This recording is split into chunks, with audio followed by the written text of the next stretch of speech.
Welcome to the Late Night with Chalky podcast. Ready? I'm going. Okay. Friends and family, brothers and sisters, welcome to the Late Night with Chalky podcast. Woo! Blew our eardrums out. Always, bro. Our Always. guest this week, longtime friend that's been in the surf industry for a really long time, since '98. He's an HSS alumni. Represent. Woo! He was a state lifeguard and worked at Split while going to college at LB State. Long Beach State. Long Beach State. He's got all of his experience at Quiksilver from intern to design director, specializing in board short design for many of those years. And you probably worn one of his board shorts at one point or another. Guaranteed. Then he relocated to Australia in 2010. Well, he worked for every fucking brand, so yeah. Well, we're gonna go through those, yeah. He relocated to Australia, take a design position at Billabong, and he's been there ever since. Working for RVCA for 6 years, and the last 5, he's been at Thrills. Thrills Co. or Thrills? Thrills. Yeah. We welcome the super talented, our buddy, Mr. Steve Fonzie Fontes. Fonz. Fonz. The Fonz is in the building. Yes. Hey.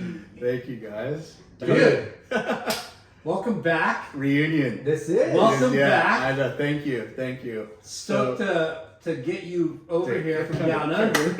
Fucking. You guys. I know. Yeah, I know. We're like bros on the web and social media, but it's so awesome to get face to face. Physical. You guys gotta bring it to us. This hurt. Yeah, we Someday. did a trip. Someday. But take the show on the road. Oh, dude, that would be sick. You guys have got plenty of places to stay.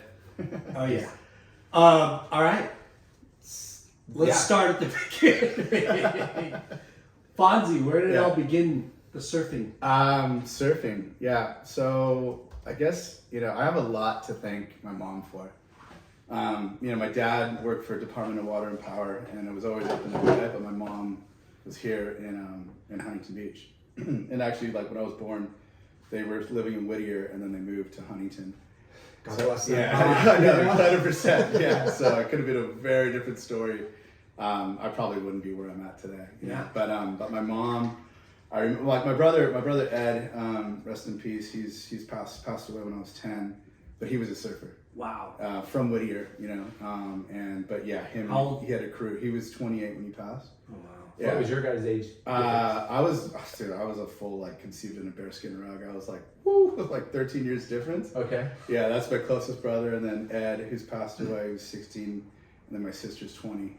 So I mean, I've been an uncle since I was 4 years old. Yeah. Wow. Yeah, and So you already had surfers in the family. Yeah, my brother Ed and my dad. My dad did it was more like body surf and like that kind of deal.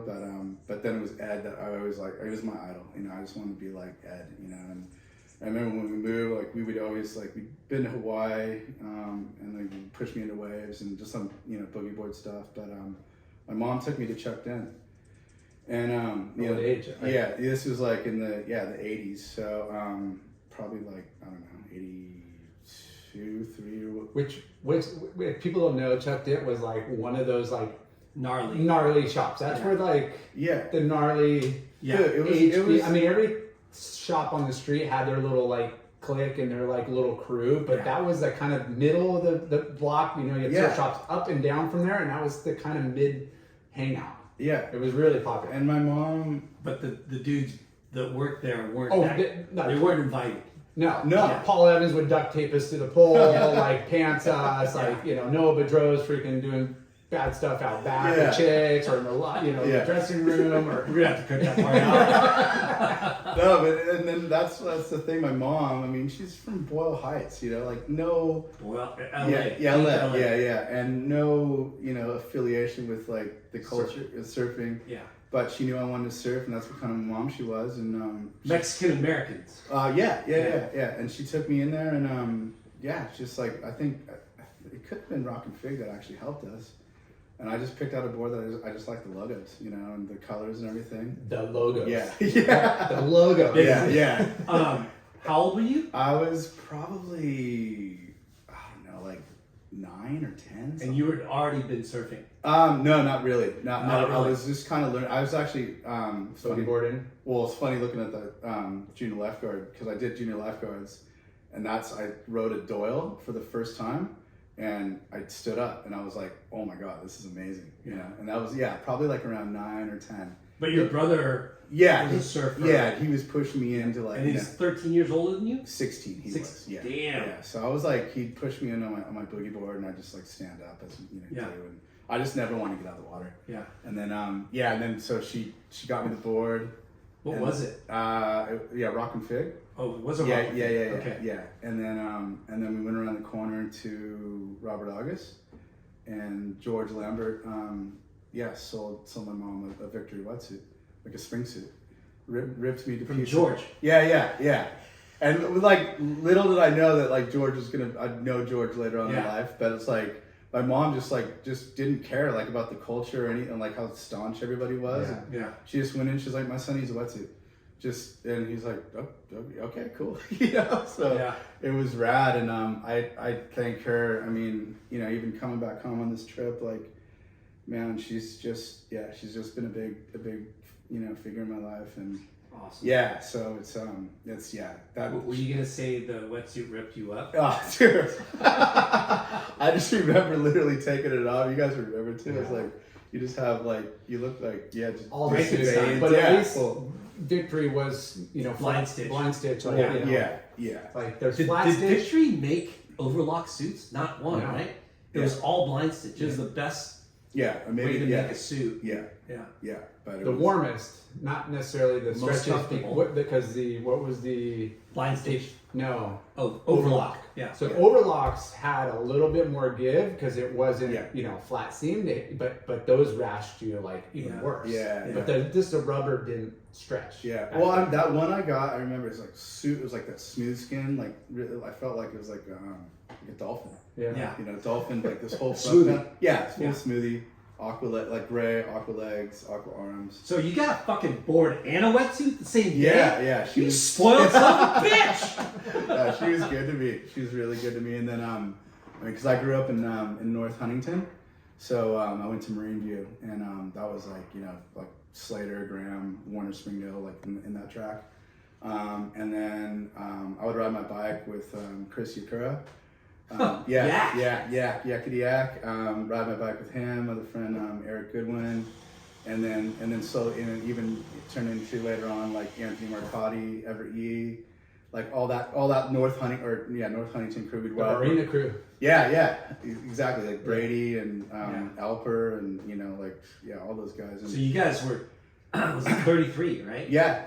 And we'd ride our bikes down the wetlands, down the Bolsa Chica wetlands, and or sometimes we'd go down to Warner, get donuts, and just do what you did. And Yeah, when you're on a bike that young, Yeah. you kind of just stick to what's close. Yeah. You don't know the waves are way better down. Yeah, dude. But that's the mission when you're on a bike. I know, totally. It was funny too because I remember we jump off curbs and like hit the curb with our tail. Yeah. And it's just like that's what you're doing the rest of the day. You're like trying to do a ding repair and trying to make it work. And it was That was what Scott was talking about. The V-bike off the Yeah. trail, off the back. racks. axle. yeah, because the racks were in the back. Yeah, not the sidebar. Yeah, not the side like they are today. You So- gotta find pictures of the old racks. Oh, They all had them. They actually were really functional. Yeah, they totally were. But you had to make sure you couldn't that, jump off a curb. No. Yeah. And if you did, you'd pay the price. How did the board sit in the things again? So the skag, so they're it's a V with slots, and your skags would sit on the bottom like bar, Yeah. like, and then you had a bungee around Yeah, it. it was 2 bungee cords. Yeah. Yeah. So I'll have to Google those. but they They worked. they didn't Yeah. they didn't obstruct you because the side one was kind of gnarly, Yeah. at first. Yeah. Anyways, but It was just we'll have to. So you had a crew you would go with. Yeah. Yeah. There was like a Marine View crew that we had growing up that was, it was rad. It was super cool. And we just ride our bikes down to the wetlands and then just come back. Who are you guys looking up to? At that point, Was it like Keenan? Farnsworth, and- they were a little bit older, but yes, definitely them. And then even the the shop crew, from Huntington Surf and Sport on Warner, Dana Burley, yeah, and then Dan Bradley. Yogi. Yeah. No, he was at 15. Yep, Cody? I was Cody. with Cody and Ryan Alberts. Ryan Alberts. Beaker. Yeah, Beaker. Who else? There was- RGP. Yep, Ron Palomino. Can't forget about Palomino. I love Palomino. And then who was Dana's like Rico Suave. right hand guy? I can't remember. That worked at the Warner store. Like from, oh man, what's his name? I don't know. It'll come to me. But anyway, yeah. Like so, all those guys, and then Keenan. I think even Clisby might have been around there. Yeah. And then just like all the guys at Glenn Tilley. yeah, just like He was gnarly. yeah, Gio, Greg Ostis. Would he surf 33? Yeah. And that's where I think I got sort of exposed to the industry, you know, because I was just like, wow, these guys are like. Isn't that trip that 33 was the spot That was in the spot. Bolsa Chica? Like, But it had that little bump, you know, in the beach. That you know how north side and south side kind of change with the it gets the little hump. Well, there in Warner, they both had the kind of little dips on the sand where it would just better waves. a little better. Well, it's funny though. We interviewed Scott Scarborough. In flight. Yeah. And he said nobody surfed Bolsa. Like when in his his age. okay. Yeah. Like the cliffs. It was like the cliffs is where it stopped. It was Seal Beach or the cliffs. Oh, man, like no one surfed Bolsa. Yeah, I mean that was Which like is fucking. It was funny to hear. Yeah, because I mean that was like the late '80s, late '80s, '90s. You know, when we were surfing there, and it was great. Even Main Tower. Yeah, there was Bolsa was good. Yeah. I ever remember hanging with Keenan one night, and his brother-in-law, and like the wind. We felt the wind. This was actually on New Year's Eve, and we stopped drinking because the wind switched. And we're like, oh my God, it's fully offshore. And Keenan's like, it's going to be on. And sure enough, like 33 is firing. 33? Yeah, it's just like of all the places. Yeah, there it is. But she has it, that's full kook move because you got to put the bottom fins Oh, in between yeah. So You that's why it sat lower. This would it would slide right through. We'll post that on the yeah, totally. Another dude that reminded me that's probably somebody that you looked up to is Brian Fujimoto. Oh yeah. That's that's who I was trying to Another think name of. that was like everybody was like, dude, he's a Japanese Tom Curry. Yeah, totally. Yeah, he there was a lot. That guy? Yeah. There's a lot I remember Whalen Kong. Shuji Kasuya is yeah. But he's the HB version of Shuji Kasuya. Yeah. No, Just down his here, but yeah. There was just a lot of good surfers that was their spot, you know, and then but as we wanted to like go to the pier, you know, and then we'd go to the cliffs, and then. But how like as a Grom, like proving yourself at 33, right? Like because people. Like already, I'm sure you were like, "Oh shit, these guys are good." Yeah. And then you get better and better, and you're like, "Okay, I belong out here now. Yeah. I can surf with all these guys." Yeah. And then you're hearing about or knowing or seeing and making yourself south to the pier. Yeah. And then seeing the level there. Yeah. And seeing the level and seeing how many more. Yeah. How much more talent there is, right? Completely. And attitude. And localism. Yeah. Right? All of it. I got pretty lucky with localism. I don't know why. I just even moving to Australia, like it's never been a thing. Like I'm kind of under the radar, I guess, and maybe because I'm dark and they can't see me. Aboriginal. Totally. That guy. Yeah, they're like, what are you, man? I get the same thing. I'm a local everywhere I go. No, it's funny because I've literally had like surfing my first years at Burley Heads, and I had a really good wave, and I was paddling back out, and this guy was like, "Where are you from?" I go, what do you think? And he's just like, I don't know. And he's like, are you Maori? And I'm like, nope. I go, listen to me. He's like, where are you from? And I'm like, from California. He's like, dude, I was just like, California. Well, and then, you know, I was still riding docks because I didn't have any local boards, you know, and I mean, Doc and Amber, like, I love them to pieces, and I felt bad because cutest couple in the surfing. Dude, seriously, and I felt bad but like, you know, you should be riding local boards because otherwise you won't get any waves, really. Yeah. You know, and I was feeling that a bit. And I mean, like, you know, I'm going to let guys at Burley Heads drop in on me. Well, we can't talk about Australia. Yeah, sorry. Yeah. No, but we totally understand the, you know, fit in you want to support the local shapers. Yeah, and, yeah. You know, And it's like, you know, I still feel like I'm just like, Doc ships some of the best boards in the world. well, let's go back to this Rockin' Fig Yeah. and how this board performed and where you're at. Pretty, it wasn't a very, it was a first board that like, it shouldn't have been my first Do board. you remember if it was like 6'6", It was 6'2", probably 5"? like, yeah, probably 6'1", Okay. bigger, but I didn't really, it was already kind of waterlogged and just, it was never a great board, never was. And then my next board was a Carl Hayward, and that was a great board. Yeah. That was Was that a used or new or? No, it was because if I got good grades, I used to get great grades at Marine View. Nat will probably laugh at this because I was actually a pretty good student, you know. High school got a little bit tough. He's just saying that because his kids are going to listen to this. No, and they know that like Dad's not good at math.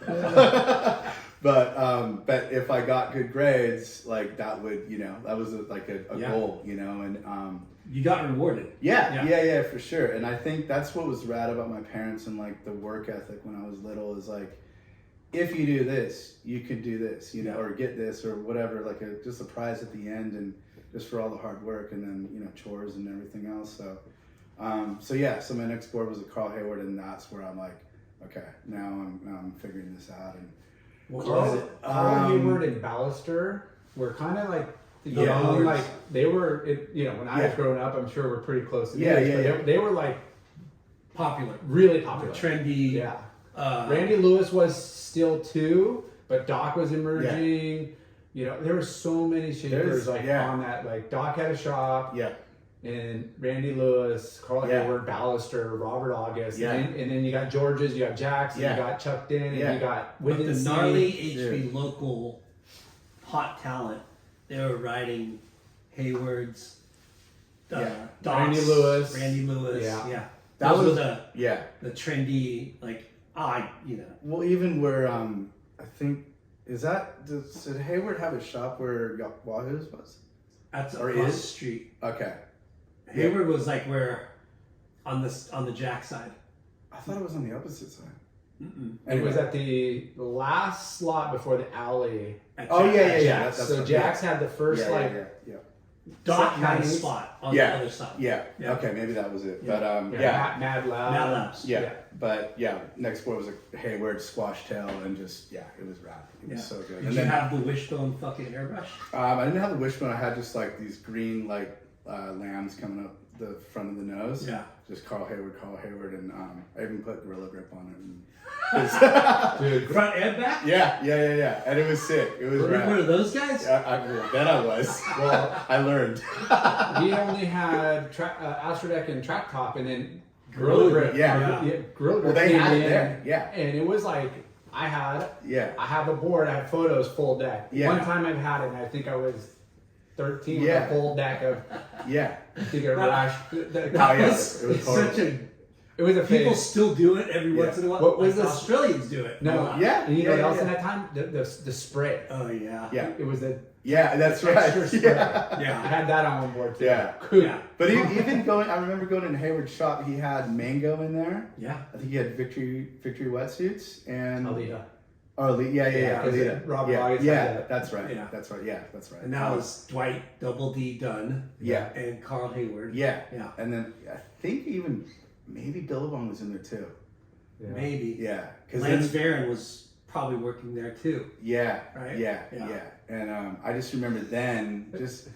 Can I interrupt? And Linda hates it when I talk about myself, but like I saved enough money to go buy my first. It was like $50. Yeah. Oakley razor blades, and they had the side with the little zigzag. And you had to pop them out. It came with, you could buy different nose guards, or whatever. Yeah, that's right. That's where I bought my first real amazing pair, of Oakleys. Yeah. That's so good. Hayward had. Yeah, he had a little display on the counter. Because Oakleys were like Yeah. gold. Yeah. I'm surprised that they didn't get blocked out by anybody. You know what I mean? Yeah. Because they're a smaller shop. Yeah. I love the frog skins. Yeah. Yeah, I had like the cloud ones and everything. So your Hayward thruster. Yep, thruster. Yeah. That was the one. And glass on fins back in the day. Yep, glass on fins. I wish it still had Channels? No that. channels. No channels. Yeah. No. But it was like Channels were. Remember how popular channels? Yeah. But yeah, that was it, and that kind of just sent me on my way, you know. But Gloss too, not sand only, or was it? no, sanded. Yeah, Sanded, that okay. one was sanded. Yeah, but yeah, Which was a big difference. Yeah. yeah. Big difference in. Weight. Yeah. But shop boards Yeah. always were, glossed, Yeah. gloss polished Yeah. for the most part. Yeah. And then when you were a team rider, you'd always just go sand only. Yeah. You need the same light. Remember that? Yeah. Yeah, you just light, not 6 ounce glass, Yeah. 4 ounce glass, Yeah. super blue blank. But man, I just And then you can do the double 4 on the back or the front. Yeah. yeah.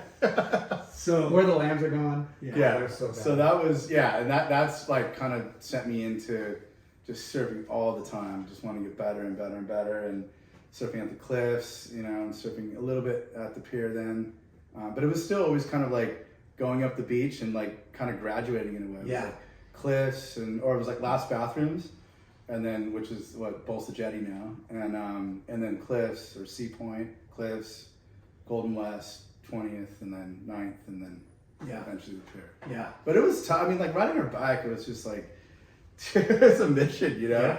And then parents just would drop us off and just I'd go get dropped off and surf all day and go get strips and cheese, at Dwight's, and that was childhood, and then doing junior lifeguards as well. Don't you just trip out? Like that's so many lifetimes ago. Oh my God, I know. And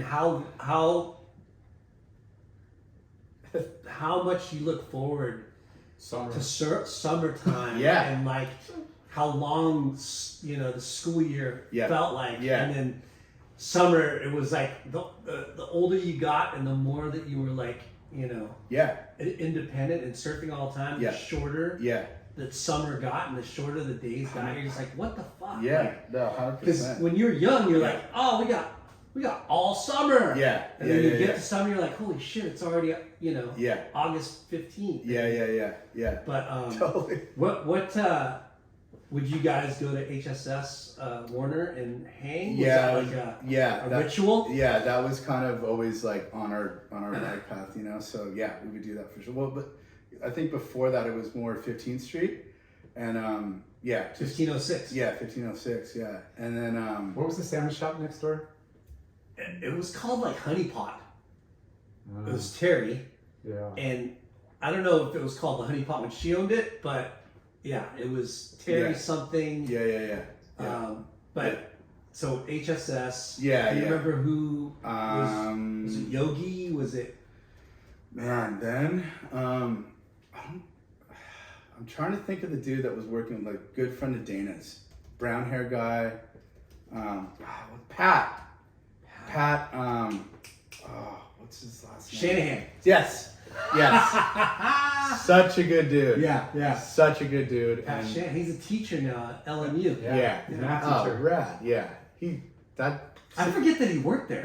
Yeah. So I always remember Pat, and Pat was the best, and then Dana, of course. Yeah. And then through Poopers. Yeah. AKA Poopers. Yeah, and then through high school, that was like our, fully would always hang there, watch videos, and they were just always cool, which led me to. And in your age, what do you remember? What videos you guys would watch? Because it was a big deal. Yeah, I remember. That's when I feel like the '80s, late '80s, videos were becoming a big deal. Yeah. It's, it's mainly the Billabong videos. Yeah. And I think You remember Beyond Blazing Boards? Yeah.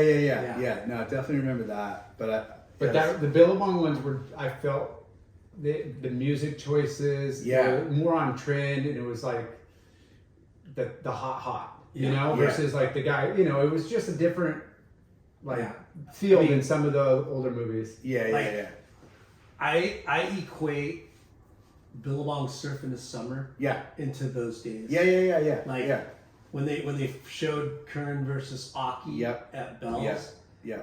and Beyond Blazing Boards is huge too, with the Aki doing the air. Yeah. Like that's one of the first airs we've ever seen. Yeah. Right. Yeah. Totally. On video. Yeah. No, for sure. But yeah, it's like, and then all of a sudden, Billabong was like spitting out Like, in the wind. Filthy Habits was like huge. Filthy 14-year-old Habits. Jason Buttonshaw. Yeah. You know? Like he's in the jersey with the crossover because he's so small. Yeah. All those, and then That dude narrating, you're just like, who the hell is this goofy sounding guy? Yeah. But it's embedded. What he says in his voice. Well, I mean, it's so great that Billabong did put a kid or that that young because it just inspired every one of us. What? He's in a surf movie? Kid, And we forget. How about Mad Wax? Wax was Holy the Quiksilver videos were just as well. Yeah. Oh, go to apply pool. Sure is. It was all those videos just. So you would hang at 15th Street. Yeah, a bit there, and then down at Warner, and those were. Oh, and also more closer to home was what was it? Chris DeGrazio. Yeah, it was a Gold Coast. Gold Coast. Yeah, He again. would throw all the contests. Yes. Too. Yeah. Did you do those? I never really did contests. I never did. I did like as I got older. I would do docks contests, the surf and the summer At the ones. cliffs? Yeah, I would do those. And, Remember those? Yeah, and I hate to even bring this up, but those were not fun. about me. But I made the final of one of them, and Robert Salazar beat me in the final. I was so bummed. I was so pissed. I'm never gonna comp again. We were in gymnastics together in high school. Yeah. And I beat him all the time Oh, no way. in gymnastics. Yeah. Like I own him. Yeah. And then in surfing, he beat me in that contest. Yeah. And I'll never live it down. But the show's not about me. Yeah. But yeah, doing those ones, were fun. There was a lot of CC Those were essays down there. Yeah, those are rad. We got to tell Doc and Amber to Do them again. bring those back. I remember like one year, like Strider was in it, and It was huge. Yeah, it was a big. It was a big deal. It was cool too because they would get all their like distributors and like the whole Doc family. Was, Yeah. like in the it was such a And the rad- party at at their warehouse. at the warehouse. Yeah, afterwards. exactly. Yeah, it was, Yeah, we talk about the like old school making the team, whether it's a surf shop or a board company, or you had to go try out. Yeah. You had to be you would Or have have the results. Yeah. for sure. You know, with the Yeah. portfolio. Yeah, and yeah, the- yeah. But to give the kids like the flow rider chance. Yeah, Like, I remember Surf Sport right in front of theirs, right there at 15th Street. They'd go and run heats out there and stuff. Yeah. No, I think Team day, team So surf. you day. never surf. not really because I was always swam. I swam for Golden West Swim Club and played water polo for them. That was You jock. In junior Yeah. high school? yeah. I actually started when I was I think 10 or 11. Wow. Just because my brothers, my brothers were just that's what they did, and I played others. I played soccer, and I hated soccer. Ran off the field after like one game. I was like, I'm done. I don't want to do it anymore. I touched the ball twice and ran for 3 hours. Yeah, exactly. And it was just like that moving pack of like everyone kicking the ball, but it's not going anywhere, And Well, it's good that you're experienced. That's what you Yeah. do. You threw your kids into stuff Yeah, and see what and clicks. because my parents had me so late that like they just wanted me active. Like Yeah. my mom she had me when she was 43, so it's like then go fast forward to 53. It's just like just you go do your thing. So I played baseball. I played baseball a lot, football, basketball, and then it was swimming and water polo. Those are the ones. Yeah. Water polo, I mean, it's niche now. It's getting really popular, but it was like not that popular. No, not at all. It was football, baseball, and soccer. Yeah. Basketball. Those were Those are the ones. those are the ones that you saw your friends Yeah. doing all the time. And then I remember, playing water polo. Like I was just like, it was just rad, Like you can kind of like, I wish I would have fucking swam or did water polo. you can just battle in the water, and I mean, your kids play it, so it's just I like, wish I played too. Like, Yeah. I watch. I'm like, it's fun to watch as a spectator, Yeah. as a dad. Yeah. and, What a whatever, workout and what But to be able to like, stamina. I mean, when you're a kid, tackle football, like Yeah. Pop Warner was Yeah. like, I get to put on pat, like you're Yeah. a boy, Yeah, Tessa, yeah. I just want to go take people out. Yeah. Like that's Yeah. and I'm like, wait, I could have done that in the water? Yeah, like, totally. damn. I know. No, and that's what was rad. And it was like, I kind of felt, because my dad he used to box in the Navy, and he was always big on like, you gotta like, have, good, workout and like live a healthy life. Be physical. Yeah. And that was like, and then my brother's played, and I was just like, that's something I think I want to do, and started getting pretty good at it, and then, but that was the thing why I couldn't do contests, because, on weekends you'd have to do yeah, I'd have to do that. And I don't even know if I would have even done that well at contests, just was never really I wasn't interested in it. Yeah. And then, so I just kept on playing that, and ended up, playing, I redshirted, in Long Beach State, and, played there for a bit, and then my shoulder was jacked. Yeah, jacked. You got to make a decision, and then that's when I was like, And Long Beach has like a good water polo yeah. swim and water polo program. Yeah. So, yeah. What were your first jobs?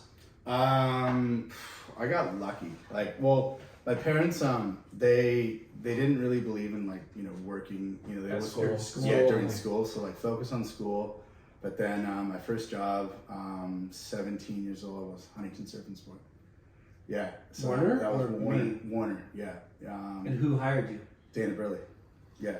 Yeah, it was awesome. Such a great boss. He was so good. And then Did you have to go through the full interview process, or was it like, you want to work here? Okay, cool. It was pretty quick. Yeah, it wasn't a lot. Like, because I knew a lot of the. You're already going in. Like a bunch of times. Yeah, I knew all the crew. This and kid was cool. He rips. Yeah, it was just kind 17 years old. Yeah, it was just kind of like, yeah, all right, and we basically know you. You Right? could I could see and hear Dana goes, yeah, all right.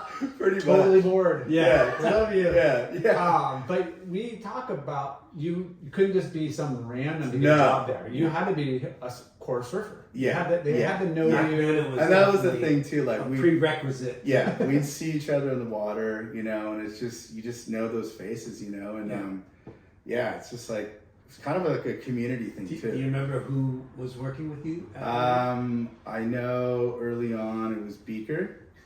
So rad. He was like the master of like displays too.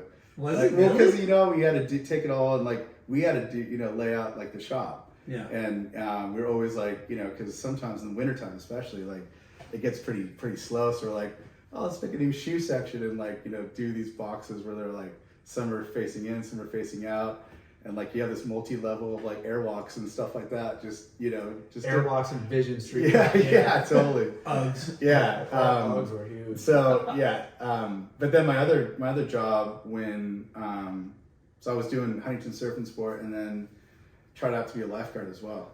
And For The Huntington. good job. Yeah, well, yeah, because it was just like, or torture. Yeah. The ways were. well, no, but that was the thing. That was, I think, why I did it, because on your break you could surf, and even if it's blackballed, you could still surf. Okay, Because you're a lifeguard, and it doesn't matter. without dating you, can you tell us what your hourly was at a surf and sport, and what it was as a lifeguard? I was falling out. Because that's got to be a factor too, Yeah, right? yeah, Like, yeah. dude, I love working here, but I'm making like no money.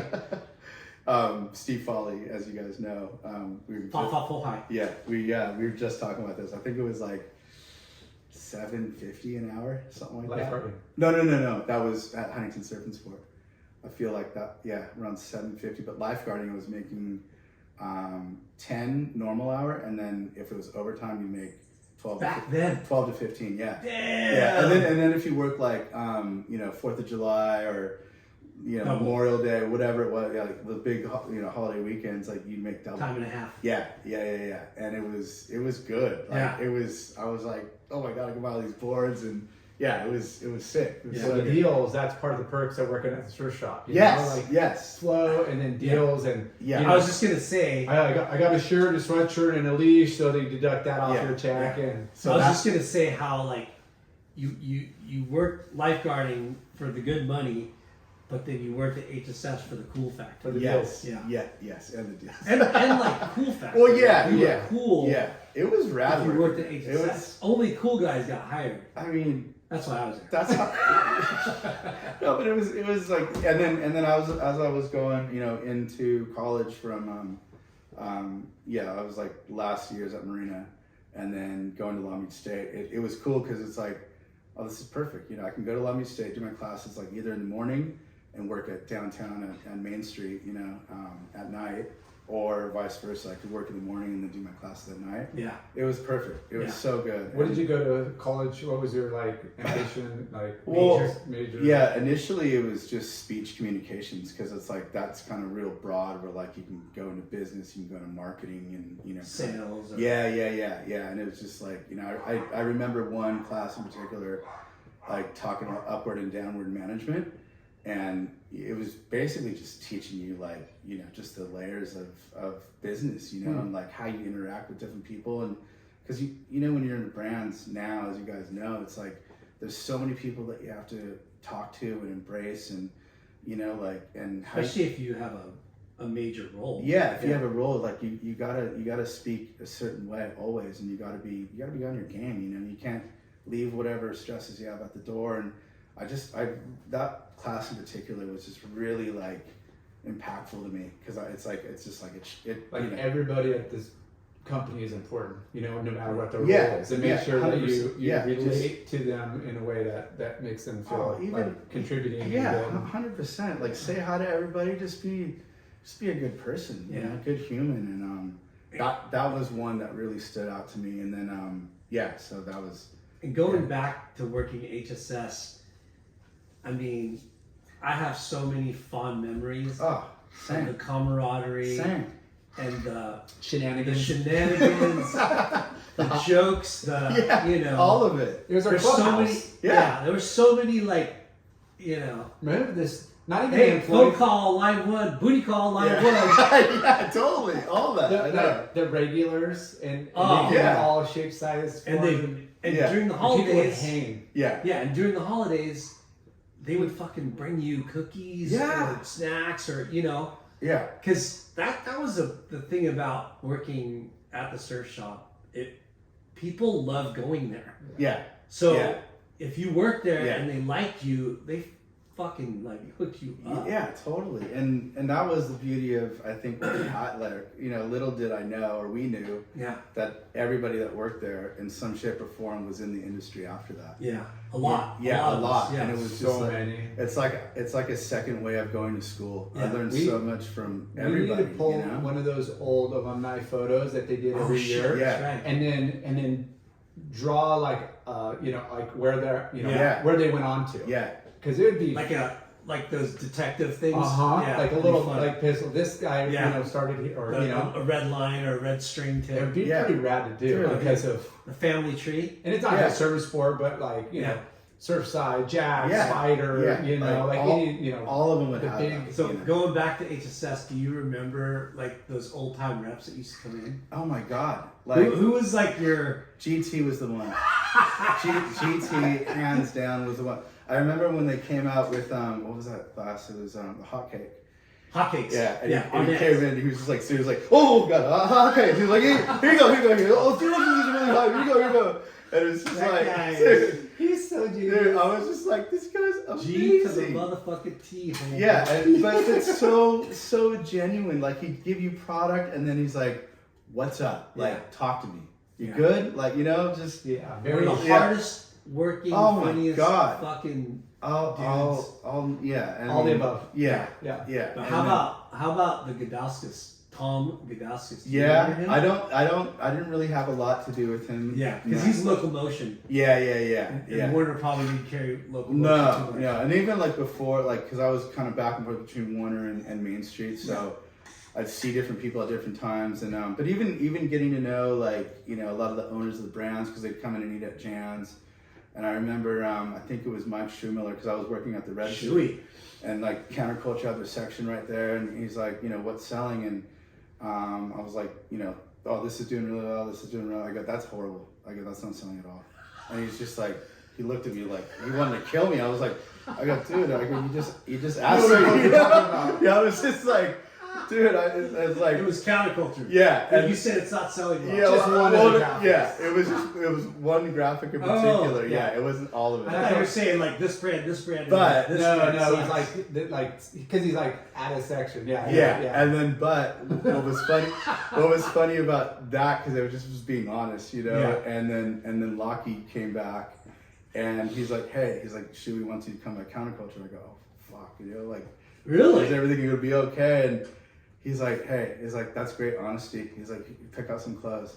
How fucking yeah, rad! and I was just like, that was insane. It was so cool. I forget Lockie was the rep. Yeah, it was just like little perks like that just, you know, and like all the just it's like a brotherhood, you know, and sisterhood. It was just like such good people we all worked with, and super fortunate, you know. Yeah, it was. Because did you go to the Christmas parties? Oh yeah, I remember when you were doing your recording. No, you didn't. Yes. You listened to the show. No, I was there, dude. It was there. I was there, and I just like, I think also the times of like, you know, how AP would get so pumped around Christmas time and like do the train, you know, in the window, and just everything was curated and cool. I miss those days of like the windows. Yeah. Remember people would just the Christmas. They would sit there. They would come. Forever. Yeah, and even just and look at the windows, in the back fish row. tank. the fish tank. Yeah, and it Kids would just be glued to the front windows. Yeah. And I mean, The cave. Halloween is coming up. Yeah. And Halloween, he would have the witch doctor. Yeah. You know, the cave. Full pirate surf, dude. Oh my gosh. Yeah, it was insane. There was a pot with they're boiling a cauldron. beef. Or cauldron. Yeah, Yeah. cauldron, Yeah. I remember Yeah, that. that was sick. Yeah. Those were Those were. the place, the cave. Yeah. The cave. Yeah. I mean, he made it Disneyland. Yeah. Safari room was a fucking safari room with a stuffed baboon And even I think like the clinics that we had to sit in on. And, So awesome. And I think it was the O'Neill clinic. And I think Robbie Jeffers was like somewhere in the back just ripping Doing big high farts. He's the grossest human being. I remember because Bobby Jeffers, you're the grossest human Oh, I being. love you, You're so Robbie. in the surf because that's surfboards and I remember Merrick and he came with the turn down rails like really like no edge. Yeah. It was really soft, and they're using the spoon analogy on like how it had an edge versus like how it flowed off like the spoon. And Wow. I remember like, oh yeah, this is gonna be so much like smoother cutter, not non-catchy. Yeah. And they were using this like 'cause everybody else had like edge. I wasn't paying attention to that one. Like Morris Cole and like Xanadu and even Rusty, they all had like a lot of edge, and then they turned it down like really soft. Under, Was under it Joe belt. James that did that one? Yeah, I couldn't remember. No, it was. Al was there. Al was there. I think so. Al and there was a team of, there was a few people. Yeah. Yeah, but I don't know who. Obviously the rep, but Like But that's- HSS. Oh, dude, that time was. It was. I love going to work. Yeah. You know, It was fun working. Yeah, it was the best. It didn't feel like work, you know. Yeah. But The parties that we had for employees, but then the events that we did. yeah, I don't know if you were there, Lar, but I remember we cleared out the main floor and did a Billabong night, and Aki was there. I don't remember that. We did that, and we did the safari room, or not safari room. When the Board Riders Club was being built, and it was around the holidays. Yeah. And I remember we did a dinner in there, and I do remember that. Yeah. It was like fancy. Yeah. Like, Yeah. it was. Well, because that was the first Bull Rider Club, or Laguna might We have been. found out who the first Board Was it Riders Laguna? Club was. No, No. In Flight. Yeah. Yeah. That's right. That's what he's claiming. yeah. Yeah, no, I remember that.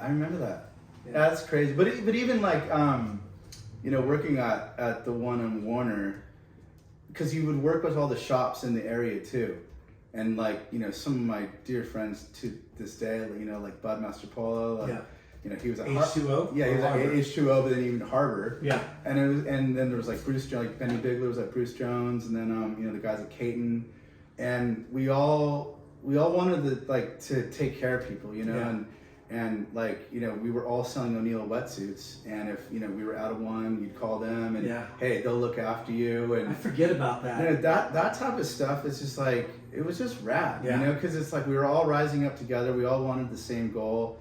Yes, we were different shops, but we were all in this together. Yeah. You know, and I really liked that, you know, and then, you know, then we would meet at, you know, Tsunami Sushi. Yeah. And then just party there and then go to Tsunami.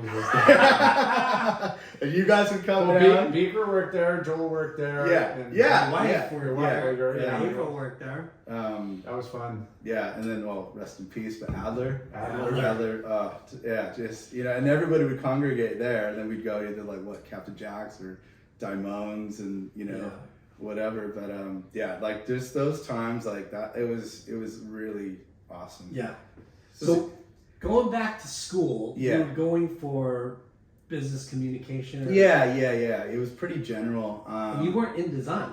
No, not at that point. Were you interested in design? Well, that's when so funny, Gus Buckner, another, you know, friend of ours that, you know, did the move like me as well, and like we'll get into that later, but he was leaving Huntington Surf and Sport, and he knew at that time I was going to Long Beach State, and he just like kind of pulled me aside. I think we even went to jams or something, and he's like, hey, I'm working for this brand called Split, and he's like, and I need, he's like, an assistant, but he's like, I can't really pay you, but you could probably get, you know, credit at school, like being an intern. And I'm like, cool. He's like, how about this? He's like, we can probably pay you in clothes. And I'm like, who doesn't want free clothes, you know? So I. And what was Buckner's role? He was head of marketing for them. Wow. You know, so he was doing like, you know, all the events and like any, you know, at that time, like magazines were, you know, through the roof, and Split was kind of already established. Yeah. We're talking about Split. Yeah. So this would have been like... It was funny, dude. You know, Scott Vanderite. Yeah. We've had Vandernomics on the program. Yes, yeah. But Split was started by Scott Vanderite, Scott Bailey, Dave Patry. Yeah. But those guys Vanderite lived in Buckner's dad's house. Yeah, exactly. Yeah, I was just with Vanderite down in Byron. Yeah. Last week or 2 weeks ago. A couple weeks ago. Yeah. So such a small. Oh, dude, it's. But at that time there was a, you know, like you mentioned counterculture, Split. There was all these emerging brands, and then you had like the big guys like Quiksilver. Yeah. There was Bong. Just what was rad about Split too is like they crossed over, almost like a Ruka before Ruka in a way. Yeah. You know, because like they crossed over all these music, and you know, they had like Roland Sands was in Moto, and they had wakeboarders, they had BMX riders, they had skaters and surfers, and it all kind of worked, you know, really well. And so I would like work at Huntington Surf and Sport, go to school, and then in between those times be an intern at Split. And what kind of duties did you have it? Well, it was everything, you know, like I would sit with Eric Frey and their designer and just literally learn like a sponge, like just sit with them. What do you guys, it's interesting, like what are you guys doing? Like, what are you making? Like, all that, like, you know, just asking question after question after question. He was doing snow, and then he would do, you know, other like, you know, garments, and then bent saw. Yeah, all that, like it just. And then even hanging with the rest of the designers, I think it was like Steve Fortiani and Curb and you know, Jason Kripe, and so I would just soak it in, you know, like. But you weren't in design. I wasn't doing design then, but I was kind of learning about design. You know, I wasn't actually hands on, but I was like doing, you know, like cut swatch cards, and then, you know, but then they would ask my opinion, like, what do you think about this, and what do you think about that, and I'm like, that looks really cool. That looks really cool. What about this color? So I was kind of, you know, doing it, but it was more like you had a little bit of a knack for color and style. Yeah, that's where it started like really clicking for me. And I think also working at Huntington Surf and Sport, because like, you know, nothing against Shuey, but it was just like there was some things that, you know, I saw, like, you know, every brand had that I told him, and I was just like, dude, why would you, like, that's not, you know, and. So I was just like, I'm actually talking to owners of brands, but at the same time, I'm like, I really want to do that, you Yeah. know, what they're doing. And so, yeah, and Split was the one. Split was like, my eyes were wide open, and I was just like, this is rad. I mean, because at the time, too, you know, like... It was one of the coolest emerging, blowing up Yeah. brands. When we had Vander on, it, you know, took us back Yeah. to that time of Yeah. like, they did the side stripe fucking Yeah. pant, 100%. which was, Tuxedo pant, but yeah, like Yeah. it was huge. It was denim Yeah. with stripes down the Yeah. side. Yeah. Yeah. And at the time, like, no one ever did No. that. Not at all. And it Not was like like that. one of the most innovative things in fashion Yeah, in yeah. our action Yeah, sports, totally. you know. Yeah. And it was one of the other brands were having successes in different things. Yeah. Yeah. Like Quiksilver with the fucking flannel with the hood. Yeah. that was yeah. Pirate Right? Surf, And then then- they took over. Yeah. But there's Pirate Surf. Yeah. but there's iconic And then silhouettes Billabong did or items that Yeah. really put brands on them. Billabong did that denim jacket, a Levi jacket with the hood. Yeah. And then the the jersey hood. corduroy jacket. That Corduroy, yeah. Yeah. But yeah, and then the Stussy was huge. Yeah. And Split was way below it, and then all of a sudden they're like, "Oh shit!" Yeah. You Yeah. started seeing Split. I think there was just a lot of like those brands, like Jay was saying too, like, you know, Counterculture was there, like Ezekiel was just coming on. Yeah. That's when Laura was writing for Yeah, you. there was even like Mindless Reaction and Yeah. like, yeah, I don't know if Ambiguous was in the mix at that Not yet. point, yeah, but they were coming, you know. Modern Amusement. Yeah, they Modern were all Amusement. kind of coming Yeah. in that late 90s. push. Yeah. So it was like a Mid-90s. lot of cool stuff going on. But the thing that was tough is that Split really wasn't in a position to pay me. And I remember getting back to Folly, I got... We're talking about how it's blowing up. yeah. I mean, probably... Hey, that's Vandernomics for you. Dude, they sold like 300 of those pairs. Yeah. But I think, then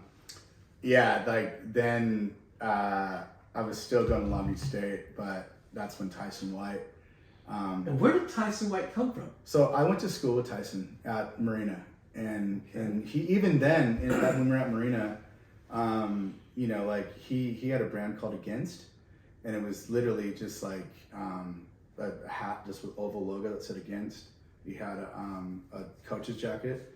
It was kind of around the time of Volcom as well, and just had a little like just left chest logo, and the back print just said Against. It was like angst and I think he did a few tees, but I was like, that's freaking So rad. Tyson's from North Huntington. Yeah. Okay. Yeah. And so we were friends in high school, and still friends today. And then he was going to work for Quiksilver, and he just said, he's like, got a role. He's like, I actually used to do this role, and at the time, then he was art director. So I was like, Jesus, like you went from there to there, and he's like, I'm telling you, he's like, it's not gonna be glamorous, but it's your foot in the door, and he's like, and just work your ass off. And I go, well, what's the role? And he's like, it's called sample coordinator. So I'm like, okay. And it was, but It wasn't interning, it was it was actually job. a paid job, Yeah. salary and everything. So, and this is when Quiksilver was still, like the main office was in Costa Mesa and Monrovia. This was 1998. And I took the job, and I never looked back. That was it. That was like, and then again, like Huntington Surf and Sport and like Split, I went to school again at Quiksilver, and I was there for 11 and a half years. Wow. And it's just like I went from doing sample coordinating to like, oh, well, we're the graphic team, so you can start doing tees. And now you can start doing fleece. And now, And when you're saying doing, like designing, creating this, yeah. graphics. They were showing me like Tyson's amazing. Yes, I can't thank that guy enough. Like, it's crazy like how over your career too, when you look back at it, like there's different people at different points in your life that just have such an impact on you, and he was one of them. Well, when you have buds, but you're also working for a company, you want to be surrounded by your Yeah. bros. So it's like, dude, it's all, we're in this together. Yeah. Like, let's all help each other and make sure we're all succeeding. Yeah. And you might have different roles, but it's like, you still help each other in different ways. and And that he was kind of Yeah. your mentor. Oh, completely. Yeah. Yeah. And then I worked with another guy, Greg Murray, who was like one of the head artists, and then this other guy, John Day, and you know, like John Day was the old, like not old, but like you more established artist that was there in California. And I just was like, he was doing, you know, literally like fine art, but like in Photoshop, you know, and I was just like, wow, like just so blown away. And then, was that like new, like? Well, cause computers were just kind of starting to come on, you know, like, Illustrator, Photoshop, which is still what I use today. But those were like just two programs that were just coming on. And I was just doing the simple things like, you know, just recoloring graphics. You know, here's one logo, recolor it on all these like t-shirt blanks, and then, you know, go to the next one and then get it approved, you know, by my boss. Our boss was Joe Miller. So you're in charge of like, let's just say fleece. Yeah. Would they come with like an architect plan, like, hey, we need this many bodies, and like we need to fill, help fill like what graphics are going on which, and But even because it's a big puzzle piece, you know, when you're really looking at like. But you're creating the designs. Well, no, not then. Okay. No, I was doing more like the graphics were already created. I was just recoloring them. Okay. But even before that, I was hustling, man. I was like, I drive up to the dye houses up in like, you know. Sample coordinating doesn't just mean putting samples in different boxes for each rep. No, it didn't. It meant that you got to went to all the different dye houses, factories, blah, blah, blah. And that was another thing. I mean, I literally would spend all day at a screen printer. Some of them, you know, were in Irvine. There was one called Spirit that we used to use, and then Massive. I think Massive and Courtney and those guys are still doing that. Massive is massive. Yeah, they really got massive. Yeah, but they were rad, and I was learning there too. I was working with their graphic artists, learning how to, you know, like logos and composition and all that stuff, and just because they were working with all these other, you know, graphics that we were doing, but like, oh, we got to change this because the separation's not going to work if you do it like this, and separating, you know, the actual screen printing and different layers. So you were learning all the processes. Dude, I was learning everything. Yeah. I was learning before you learned how to design. Yeah. It's almost like kind of backwards. Yeah. But helped me because now I know the process. Yeah. You know what I mean? And like just changing inks and like, you know, there's so much you can do with ink. And just like at that time, it was just like, oh, we're doing foil prints and we're doing clear screen printing and we're doing puff prints and kind of everything that's going on now. There was some innovative, terrible shit going on. Oh, totally. With the graphics. Yeah, but it's all full circle. Yeah, you know? the foil. Yeah, foil.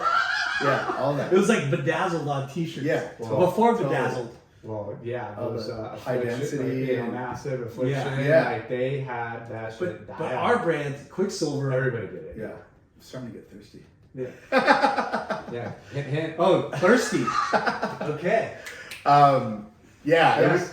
So doing all that, and then where was your, you know, when you're this, like, who's in your department and like who do you answering to? Well, I was answering to our boss was Joe Miller. Okay. Yeah, and he was just had so many good mentors and people that taught me, you know, over the years. So Joe was one of them.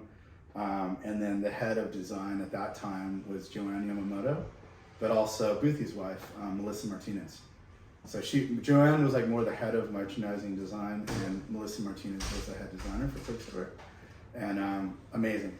Like, it's just interesting because people look at a brand and they hear designers and stuff, and it's like, you know, it's a full pyramid. You got, you know, the architects, you got the, you know, the kind of, you know, I guess the head merchandisers with the designers, and then it's like, okay, men's, women's, okay, knits, woven, short bottoms, long bottom, you know, accessories, and then you got all those, and then under that you got screen printing, which is also just that broad. Yeah. No, it was like it's a crazy like pyramid of different people all contributing to like a huge line. 100%. Yeah. And snow, outerwear, wetsuits. Because where we were in like kind of it was actually around the corner from where work is, but we were like at the end, what was it? Might have been end of 17th. It's like 17th Monrovia. And they had like these little satellite offices, so I was... Which one do you guys want? Sure. Thank you. It's Twist? No. Teeth. Yeah. No, I'm just kidding. No, my son does that. Edge of the table. Yeah, my son would. So at that time it was. not part of the big office.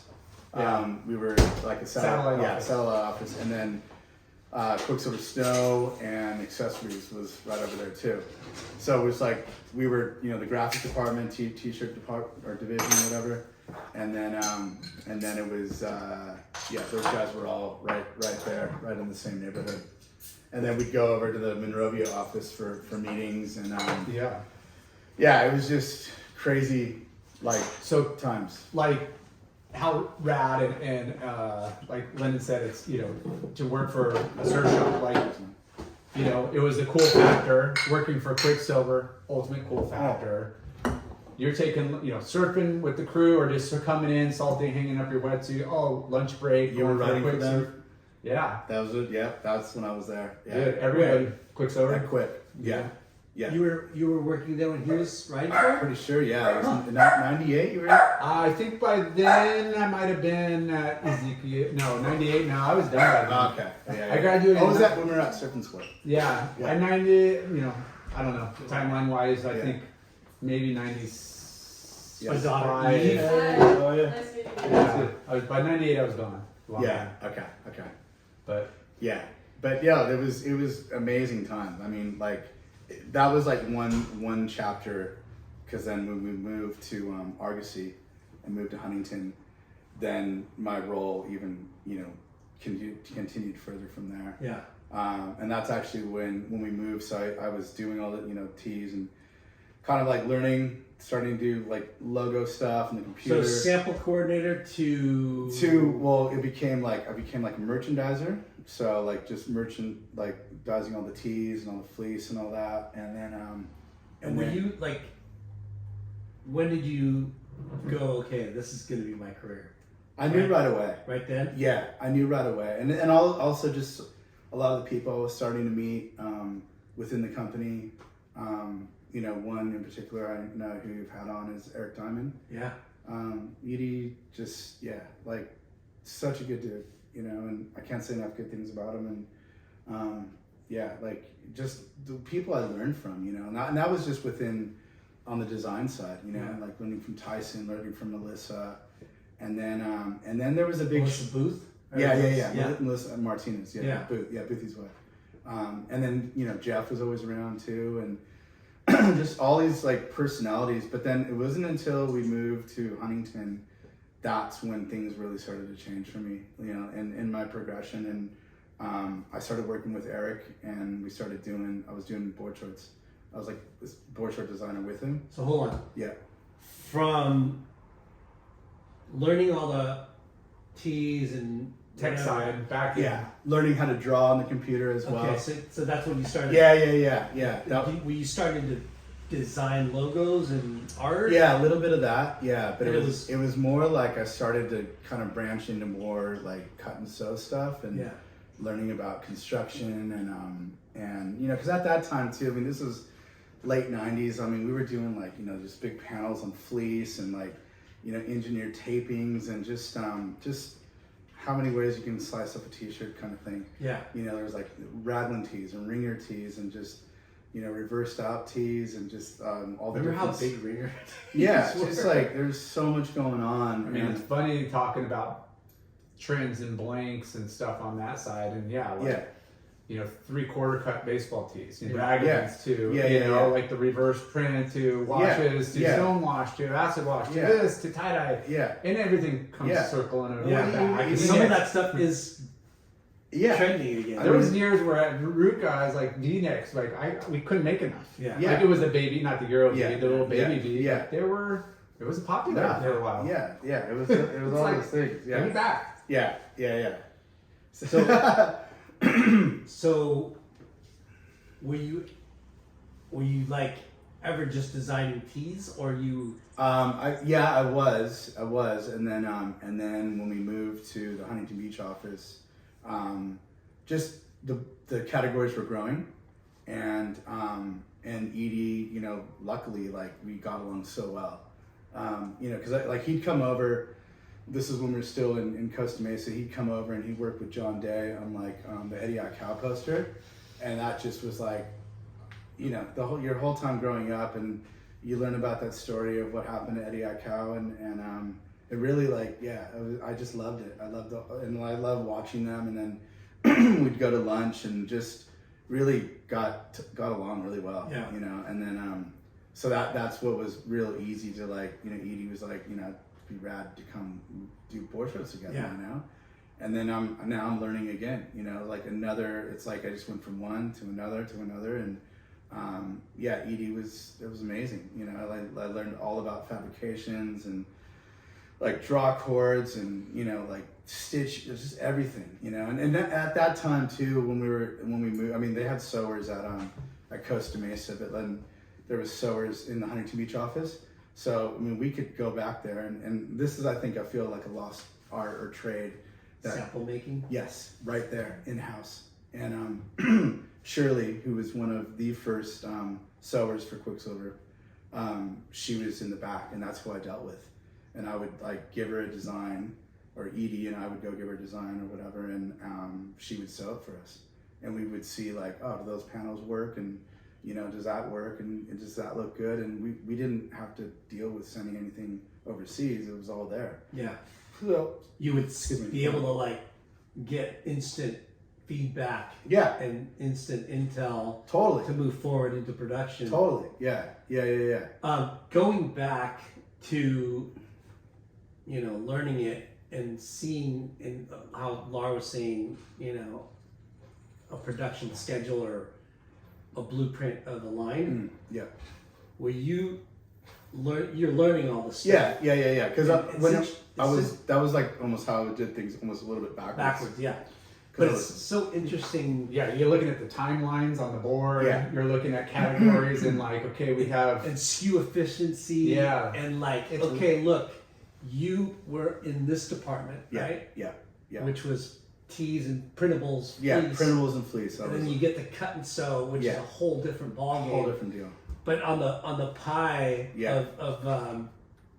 of importance, right? Yeah. The cut and sew is definitely, I mean, it's easy. Well, printables are easy. Yeah, but board shorts, and especially that being the heartbeat of the brand. Of surf brand. Yeah. It's your calling card. You know, like, even just the fact to say Quiksilver board shorts and Eric Diamond, and, you know, like I knew him from, you know, Gotcha days and all, you know, and then I was just like. And, you know, not just his experience, but his bloodline. Oh, 100%. You know, like, because we interviewed him, you know that, yeah. And his bloodline of part of his dad working for fucking Clark Folk. Yeah. You know, and his family being part of the Fletcher and Hoffman family. 100%. All that stuff. That's another one too. Like he used to take me, and I met Walter. Oh my god. I met Walter. I saw all the archives. I met some of the artists that worked there, and I was just blown away. Like it was a museum. Yeah. Literally was a museum. And, Isn't it great that our listeners are so lucky that we are bringing people that have one of a kind experiences. Yeah. You know what I mean? Dude, I'm so fortunate. Like there's very few people in this world. Oh man, I can like. Well, I guess that's why I'm here. I can go on.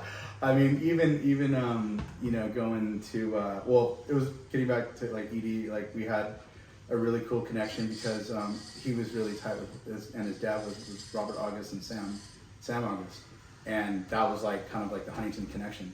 And then that's where I come in. Yeah. And he was just like, oh yeah. He's like, you know, and so we always had our funny, like Edie's got funny banter and like a different language that he speaks, and that's what's so infectious about it. Well, that's what's amazing is you work with all these super talented people, but funny as hell, fucking amazing, great surfer, you know. So it's like the best of both worlds, where you're learning from somebody that's, you know, really good at their job, what they're doing, but they're also super fun to hang out with. They're all rippers. Working the surf. Yeah, and I think like it worked out really well because I mean, you know, I came from a retail background, but then I also worked at a brand that was like an emerging brand that was so different to Quiksilver, and I think that's why I had a lot of early influence on what we were doing, because when Tyson, you know, asked me to be a part of this, he was just like, things are going to change. Like Quiksilver, we're going to turn it around. That's exactly what he said to me. And I'm like, he's like, you'll see. And I'm like, okay. I'm like, that was 98. And I'm like, what does he mean, like turning around? And then, like I said, when we moved to Huntington, it was a shift. And they were bringing on, Melissa, like actually, I think she left. And then Jason Blake. Blake? Right on time, right? Yeah. Jason Blake came on, and he, again, another heavy mentor. And that's where... And Blake was what, denim He's focus? doing his denim, yeah. And I mean, he came into Quick, like he's all tatted up. He's had his leopard print hair, and it was just like, this guy's amazing, and it's just like, again, somebody you just gravitate towards. And he was disruptive, but was really good at what he was doing. As far as like not the normal traditional, like who is this guy? The disrespect. He's Bugatu. Kind of, yeah, for sure. So he came on, and like, the denim thing, like they had the Quiksilver saltwater denim, and it was sick, but he just flipped it into like, oh, now it's a skate denim, and then that's when Nadas came on. Mm-hmm. And again, another mentor, like, not even just for his skateboarding, but just for him and his art direction and creativity. Mm-hmm. I was able to work with him on board short prints, and we did one. I was actually just telling the story the other day. We did one where he took all these old encyclopedia or science books and illustrations of fish, and so they're all black and white, like linear type style art, and then fish and birds, and then he cut them out, or scanned them and then cut them out, and then reattached the heads of fish to the birds. Wow. And we called this print the foul water print, and then he did this like watercolor, like kind of just weird ink splatter that was like underneath, so we had like, it looked like foul water. And that's what we call it, but FOWL, foul water. Mm-hmm. Like it's just bad poultry, and it was just things like that. Like it was so like double entendre. Yeah, like double meanings to art. 100%. And that's Nadas, and that's what it's just like, and then the hard Oblo, and like Oblo, and then Oblo brings on Dylan Ryder and Reader, and Jason Dill, Stefan Janowski, Reese Forbes, Ardo, Omar Salazar, Donnie Barley. It's like I'm forgetting some, Heath Kirchart. It just, the skate team was legit. The surf team was always there. Like that's when Kelly was in his heyday. And even there got a chance to. You got there in '98, you said? 98, yeah. So it's like from '98, and then I was there till 2009. It was just the heyday. Yeah. We talk about that 10 years. Yeah. And not just the surf industry, but just I think America in general, like exploding Y2K, everything's moving forward, and there's money and people's confidence, and everything was like, going well, and our industry was blowing up with surf emerging brands dominating as it's it was on all cylinders, but skate was blowing up, snow was blowing up, all these crossovers, the fashion crossover, it was just, everything was on fire. It was like just, and Quiksilver was buying up everybody and everything. Well, and then that was going on too, But like we didn't think about all what would happen in the end, but like I think there was an end. Yeah, exactly. It was just like go, and then then we were starting to do global meetings. So we'd go to Australia for global meetings, design meetings, and it was rad because like that's probably why my love for Australia started then, because I was like, these people are amazing, So like the food, the culture, the waves. Even though we were in Torquay, which is a bit colder, but it was just like those bells, and we were surfing Leaky Pop, and then we go party, and then we be designing. Can we talk about the parties for a second? On like how how hard Quiksilver. Most brands. If you can't rock and roll, don't fucking come. That's right. Yeah. And that was the way. I was like, if you're working for Quick, you're partying. Yeah. Straight up. Like it wasn't even like a question. I guess I was working for Quick the whole time. Like, everybody wanted to work for Quick. But just their movie premieres, the parties at the offices, the ASR to whatever whatever event they're running. They did a really classy job, but they fucking raged. Yeah. I mean, and that was like, from DK to Taylor putting on and then Roger Russell, like he created, that was Quiksilver music was happening, and we had like, I remember one of the Christmas parties, I think I forgot what it was at, but Queens of the Stone Age played, and it was just like it's like major bands playing, Jimmy Eat World play,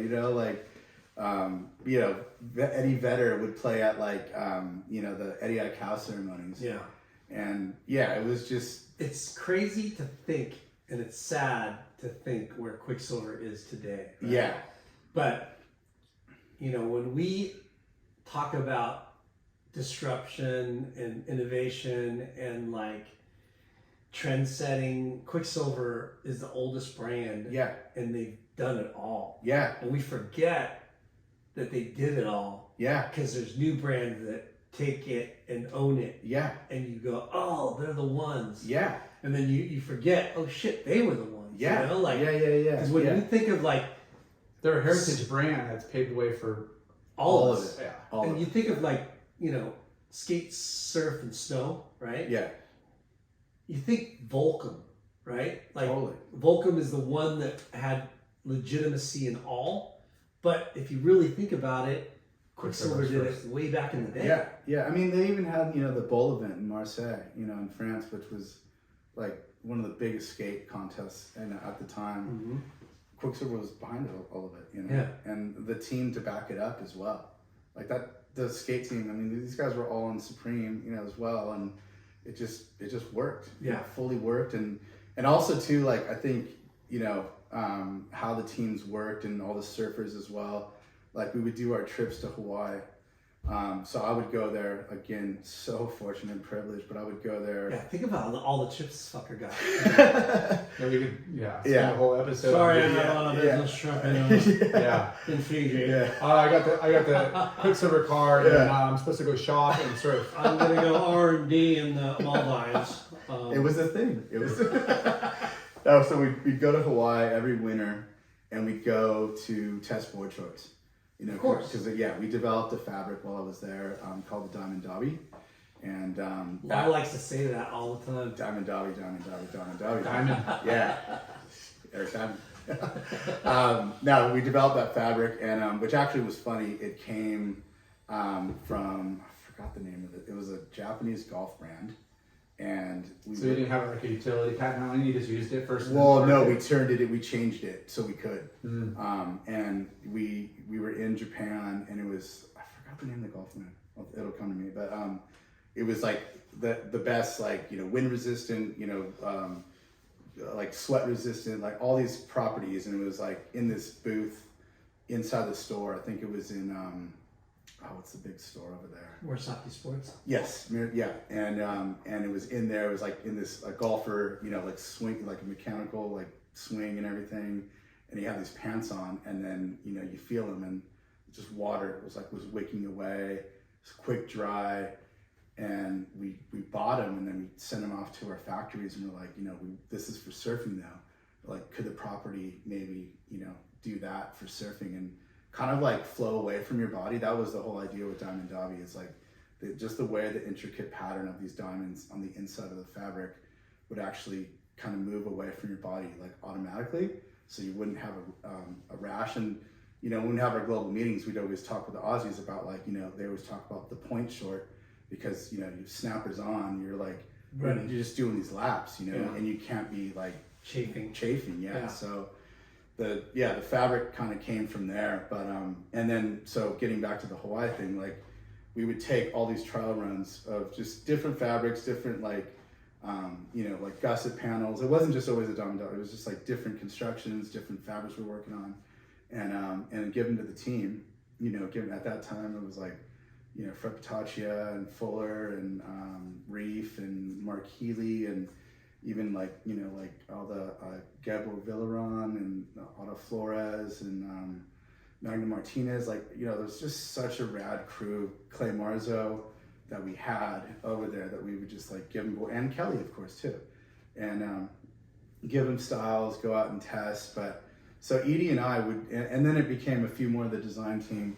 We'd be lucky enough to go over there to do these, like, you know, testing of the board shorts, meeting with all the rest of, you know, the different, you know, like Rye Craig would be there, and, you know, Julian, and, you know, like all the Aussies, and, you know, Luke Monroe, and then, you know, Jeremy Flores. It's like the meeting of all these, you know, great surfers from international. And then we'd also be there for the Eddie Aikau ceremony.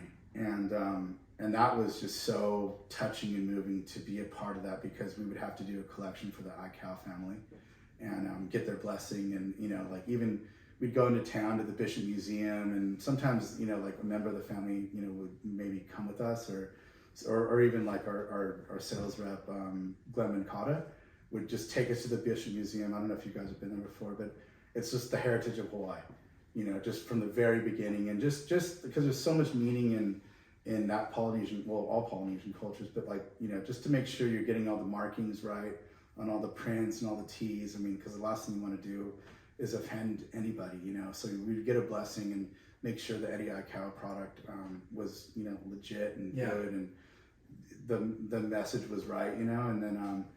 And then, you know, in being there and doing that, I was lucky enough to cook the pig for the ceremony. And so I was with one of the heaviest fuckers, Squiddy Sanchez, who, you know, was part of the Tahui, like in the stylized ads, and, you know, but just the best guy, like just a, you know, teddy bear. But my first time doing that, it was, you know, they called it imu. And called what? It's called an imu. Like that's the Hawaiian name for the cooking the pig with like the banana leaves and wrapping the coals and, like, you know, just packing burying it, yeah. And I remember, like, we were at VLAND, and I was entering the yard, and all of a sudden I just see like guys coming out of the, like, literally like just from out of the bushes, and I'm like, what am I doing? You know? Yeah. And like one guy's got, like, literally he's got a machete, just like he's wearing, you know, Hawaiian, like, camel board shorts, like red dirt, like he's got a wife beater on. It's all covered. Oh, we just need more banana leaves. Yeah. And he's just like, you know, just like machetes, and like guy comes on a scooter. He's got all this stuff, and then Edie was like, it's cool. You're with me, and, you know, and I remember, like, I walked up and to introduce myself to Squiddy, and he was just like, who are you? And I'm like, oh, I just work with Edie. He's like, all right. He's like, you know, you ready? And then I started helping and, you know, drinking with everybody and maybe doing other things. And then it was just like, it was on. It was just like, yeah, it was so good. It's like, you're accepted. Yeah. You're in the tribe, in the circle of trust. Yeah, exactly. And that's a fucking honor. Oh, 100%. And the 100%. thing that you were saying about how proper and meticulous you have to be and should be. Yeah. For the Eddie Aikau. Respect. Yeah. Respect. And that's what makes it that much more special for everyone involved. Yeah. You know, you're like really honoring the memory. 100%. Yeah, it's not just a big wave event, that's what it is. No. It's like, it's honoring, like, one of the whole it's tradition and the whole, you know, importance of one of the most badass big wave watermen, you know, ever. And you feel it too, because special. Yeah, like the Billy, I forgot his last name, but the priest that would bless all the surfers, bless everybody that was there. Like you really, it's so special. You really feel it. And I mean, even my parents, you know, like they had their 50th wedding anniversary, and luckily it all lined up where I was able to, like, get them over. And then they were there, and like Billy blessed my mom and dad, and they stayed at the Turtle Bay, and it was rad. It was just like, you feel it. You totally feel it. And I mean, Quiksilver's roots in Hawaii were so deep for so long, and they still are. But you know, it's like, you know, everybody saw how important that relationship was with Hawaii, and, you know, whether it was Volcom or Ruka or you know, every Billabong, everybody's tries to, you know, have a stronghold there. Yeah, 100%, 100%. And again, like we've had a lot of Quiksilver alumni on the show. You know, they all know Keckley, who, ran marketing for Eastern Seaboard for decades. Yeah.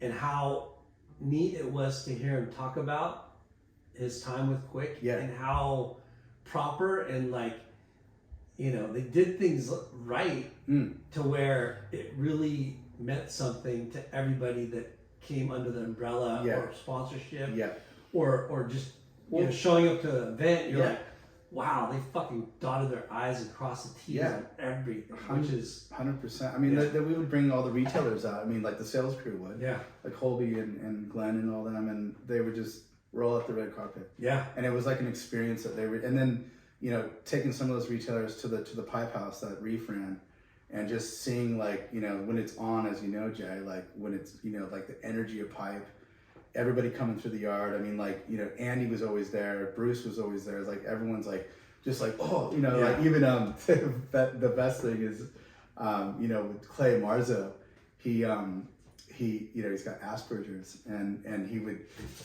he started rubbing his hands.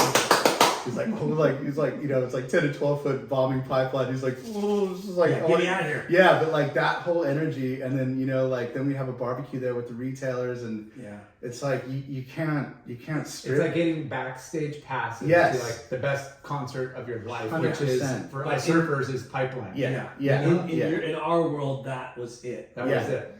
And it's we often talk about Quiksilver and corporate and the greed and the money machine or the. Well, they did everything right. They were just riding the coattails of their winnings and stuff. I don't know if they got greedy at first, but then they were like, well, how do we dominate this market? Well, let's go buy these brands. How are we going to dominate this market? Let's go buy these brands. That's what I'm trying to get at. It's like, it sucks because we see it from one point of view, and then we weren't there. We weren't in the room for these decisions that they make, right? Mm-hmm. To grow the business or to acquisition or all those big things that they do, going public, doing this. You know what I mean?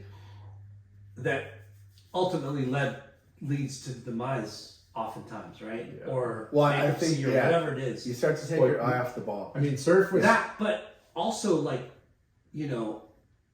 we see that, and then we forget how much they put into our culture and sport and industry. This is it. This is what we're talking about. How much they really invested in growing totally and really curating. Dude, Indies Trader and like you said, Eddie, how they were involved in so many things. But when you're that dominant and that big, there was nobody they had to worry about in the surf world. No, they had Abercrombie and Fitch, and they had Hollister, and they had these other. They're still in our look and our vibe. Not that just that shirtless board, that model beach kid across America, and they're like. Billabong, Rip Curl, whatever's over here, all these aren't our competition. These companies that are are coming in on that national level. I feel like that's probably where they were, looking to how do we we got to destroy these brands. These are the threatening brands that are taking the the authenticity that they're doing. Investing in everything you just mentioned, everything. At the core level, all the right people involved, best retailers, and then you got these other entities that are biting surf. Biting that California lifestyle. Hollister was the one. For sure. So I remember meetings where McKnight was in, was literally pounding the table, going for sure. These we got to destroy these people. Taken away. What the fuck? No, they were just he was so pissed. I'm Aussie now. Fuck. He was so pissed off. But it fired us up too, because it's we didn't want to let. I mean, they had cameras, on north side and south side of the pier. We're like, what's that? It's that's from Ohio, and then that's when all the board rider clubs even just went through the roof as well. So now we've got all these different stores, and in Middle America, to New York and Times Square Soho and just all the way how Quiksilver could reach different people, and And a lot of the thing was just like, if there's a mountain nearby or there's some sort of water nearby, that's how we'll attract them, you know, because they're going to need board shorts to go to the river or lake. And, you know, if they can go snowboarding, they can wear, you know, Quiksilver there. Can we just talk about the Quiksilver vending machine, board short vending machines? Oh my God, yeah. Is that a real thing? Yeah, well, yeah. At the standard hotels, I saw that online, and I'm like, I vaguely remember, but I didn't know if it ever really went to market. No, it happened. It totally happened. It happened in, like, on all the standards. So I was involved. Thanks very much. I was involved in that. Like heavy, right? Like yeah, Because they're the I think they're doing coolest, bikinis. chicest, yeah, like trendy. yeah, Yeah, like I want, you know, that print and board short. Yeah, Yeah. me too. yeah. There's my board shorts. Yeah. So we worked with this creative, like in I guess they're like inventors really, called IDEO, and they're from Boston. And myself and who else came out? Ryan Scanlon, who I worked with. He was like the head of Quiksilver Design down in Oz. God, it's just wrecking my brain. Who else was there? But where were they? Just what? So standard hotels where? Well, it was all of them. It was all like, you know, LA. I think they had New York, and then there was Miami. And so we worked with this company. They were in Boston, and they were like right by MIT.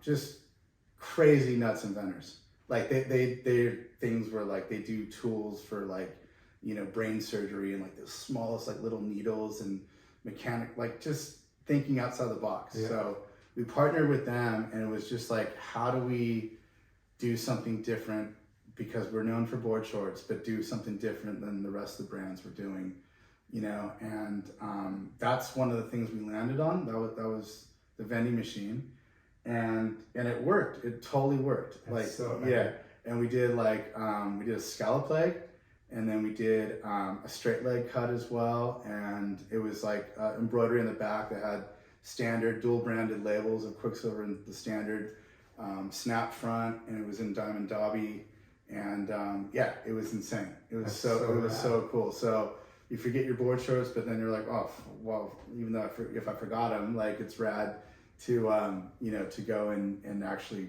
buy one. And so they're at the pool, and we had a big launch party with that, and it was insane. It was so super cool.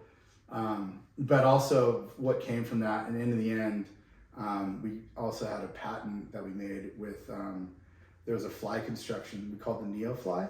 So it was like an insert of like, it was like 0.2 mil neoprene. So like you just have this flush like fly, like you'd open up, you know, whether it's a draw cord or a double snap, and you open up the fly, but everything just sits flush on the inside and nothing up against your goods. And you were so that they helped us with that, which we actually got a US patent in on. Who knows where that's at in the whole grand scheme. Because Hurley had one too. So there was a Velcro list. They had rash guard material in theirs.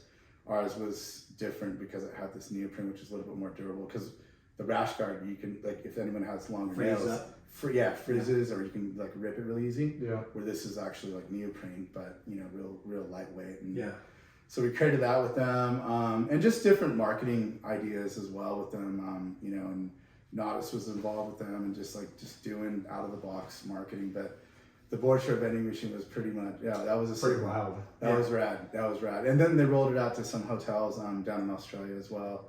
And it worked. It fully worked, and it's just a bummer that vending machines work. If you put the right things in there. I mean, you look at Best Buy, you know, they pretty much all the earbuds, or they did all the like the little, you know, vending kiosks at all the airports and, you know, busy areas and corners and stuff. And it's like, how many times are you missing a charger, or a cable, or headphones, or whatever? I'm like, so it's super straight. Back to design, and like,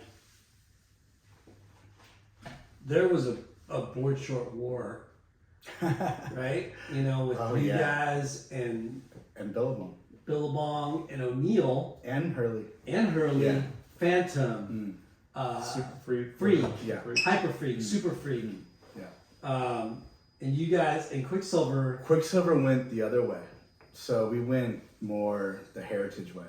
and at that time there hadn't been And you were at Quick. Yeah. Yeah. There hadn't been. It was more like, I think Edie had already. I think he went to Billabong at that point. So it was Edie went to Billabong too. Yeah. He went. It was Billabong. I think Honolulu. I think I'm not exactly sure, but he wasn't there anymore. It was a bit of a different design team. I was overseeing multiple categories at that point. And you were still here? Yeah. I was still here, and so we went a different direction because the Rising Sun was just like, you gotta hand it to Billabong? Rob McCarty and Billabong and Lars says that. Well, it's Nick Smith, really, and the Rising Sun was it's a bit there's a debate there, but they put in a different placement on the short.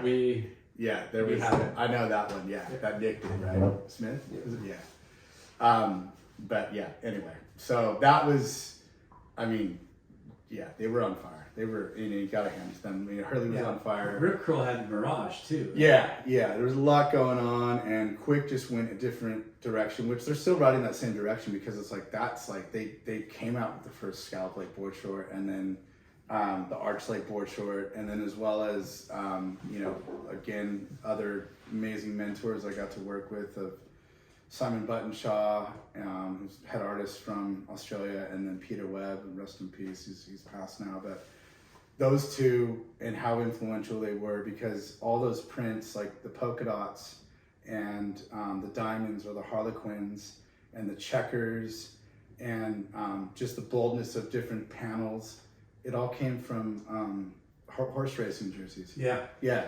So it's like, and we used. You told us that, Bob and I think Ed, huh? Yeah. So that's how that whole Echo Beach and those patterns became. Yeah. But at that time, when we redid them, they were gone for a while. We weren't really using them, and I think even Bong tried to do some of those. They just a polka dot board shirt. We're like, well, and then did the diamonds, but they did it differently, and then we just went back to the roots, and it actually worked. And we the Star Trunk. Yeah, Star Trunk as well. Yeah, exactly. And which that carried even further, and we did more like big appliques of the stars that. Kelly got these amazing shots and and all that. But we even did a photo shoot bringing back all those heritage pieces, and we put them on all of our team riders. And we actually had a crash up derby, and it was in the same valley where they filmed Jurassic Park. So we're all in Hawaii, and it was serious. They were wearing the board shorts. I think even Healy's just a freaking nut, and he was being towed by one of the cars, it was on a bodyboard or something behind it, and it was a full crash up derby. No one got hurt, but it was borderline. And, it was I think I remember a 2-page spread where it had the timeline of Quiksilver board shorts or something like that. It had all the athletes, and it had the 70s, 80s, and it was this really cool timeline. And all the different, but they were all new, updated, paying tribute to past, each era. Yeah. And then that was the thing too. And then from there, that kind of put us back on. And then the Diamond Dobby rolled out, and that's where we were okay, now we're back, with a new innovative fabric, just trying to do a different direction than stretching a short that went over your head, stuff like that. It was just okay, you guys do that, we're gonna do this, But the Diamond Dobby, that set us apart. That was a good one, and then teaming it back with heritage. I think Scott mentioned it the other day. Richards, about how we did that short for Dane in the check. I think it was Check Me Out, and it was just doing things, and it was still a check. It was heritage to Quick, but it was just done in a different way with different fabrications. But it was it was a battle. I don't think that battle ever really stops, but I think that's what's great for the industry. Yeah, for sure. It's you want those things, you want those category battles, and may the best brand win. And exactly, and that's healthy competition. you know, pushing, you know, brands to compete and have that rivalry is so good for the industry and everything, you know. I don't think there's enough of it. No, not well, not because like all the brands are owned by one company. Not even that. I just think they, you know, trends change so much, and people try to chase the trend to, you know, like it's just everything's moving and stop not being true and owning it, you know. And it's like, hey, it's okay to be different, and sometimes, you know, it takes a little while for it to catch on, but by then it's like, well, it didn't work. We got to go to something new, you know. Like it's just I think things have kind of sped up to where it doesn't really last. Well, what was cool too in that time is that, like, you know, there was all that competition going on, but we were also looking at different ways how to actually segment Quiksilver as well, and we were because there's other retailers that were out there that weren't a part of it. Yeah. You know, like one in at that time was Fred Siegel, and so myself and there was Roger Russell that was involved in it, not us a bit, and then also we hired an outside rep. His name was Matt Cabral, and we did this range called the Quiksilver Limited range. So like all my design crew and myself, like we did basically pieces that echoed Quiksilver, but were completely set for like that different segmentation. Elevated, yeah, and then shot it differently. You know, like our team riders could still wear it, but it was just like, you know, it's not like, you know, marketed pieces or anything. It's not going to be HSS. It's not going to be a Jax. It's not going to be a Surfside. Yeah. It's going to be a Fred Siegel, baby Ron Herman. Baby Bloomingdale's. Yeah, exactly, just like that. And we had a good little rev for a while. I mean, even you know, our rep Matt, he put it in some boutiques. Like we did a collaboration even with Saturdays. You know, we worked with these artists. Saturdays in the beginning wasn't its own label. No. They had multi-brand. So that's when we dropped this collection with, we worked with this artist, Stephen Harrington and Justin Krittmeyer. And that was the launch of Quiksilver Limited into the Saturday store. And it was just like, everyone's like, wow. You know, just different pedestal to sit on, you know. And that's what I love about heritage brands, because in order to stay relevant or achieve a different tier, you have to do things like that. Yeah, totally. You know, like, well, it's when you look at Vans, longevity, right? It's longevity, but also like just marketing. And when you look at like a brand like Vans, right?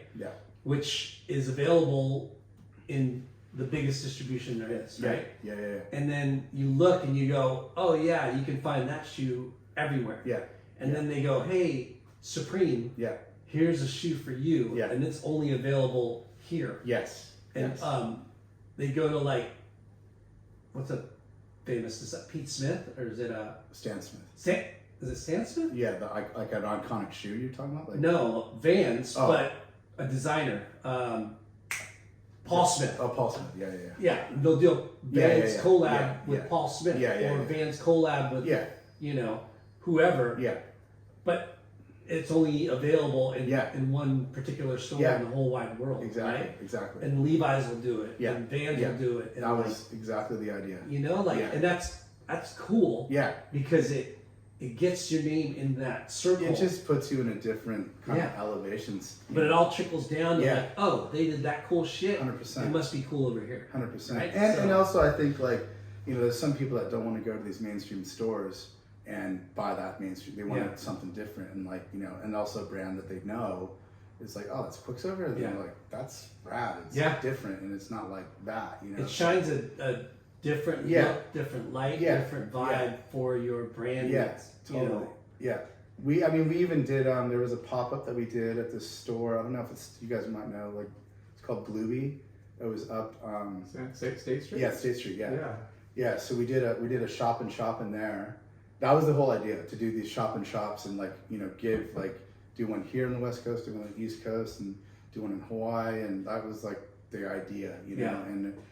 And Roger was, you know, real pivotal, and like he does like store. I don't know if you know Roger Russell, but he does like, you know, store design. He's so good, so amazing.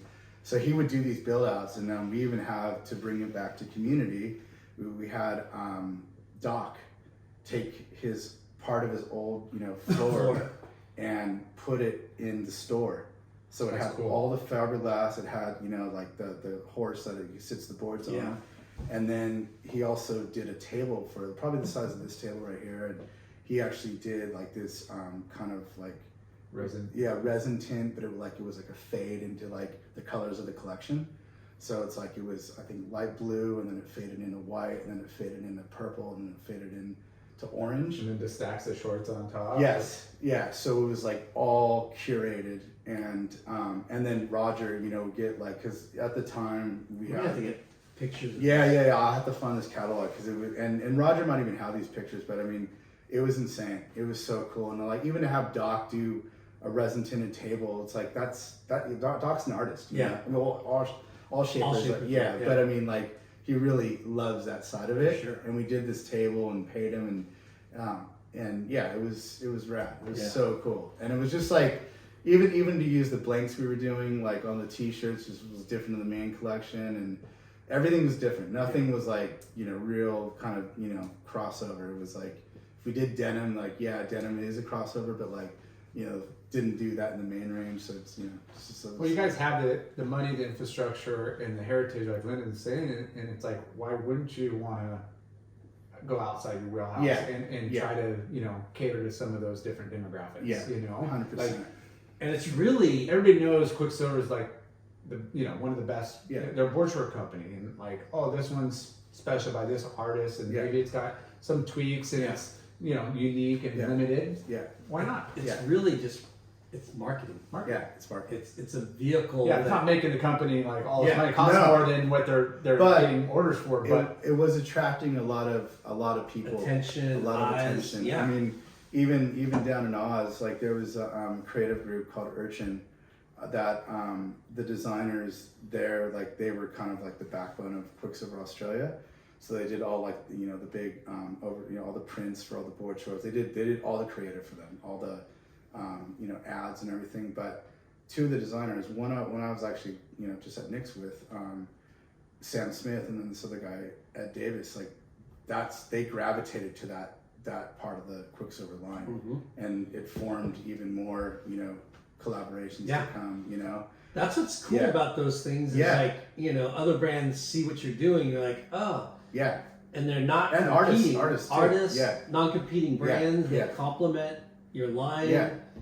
That's what those things are supposed to do. Elevate each other and introduce you to their customers. Yeah. So a and new then customer. because of that, and then it kind of went back to, okay, well, do we use this artist like Andy Howe, the skateboarder? Like we worked with him because of that range. But then we actually was like, well, I'm like, do you want to do it for this range, or do you want to do it for the main range?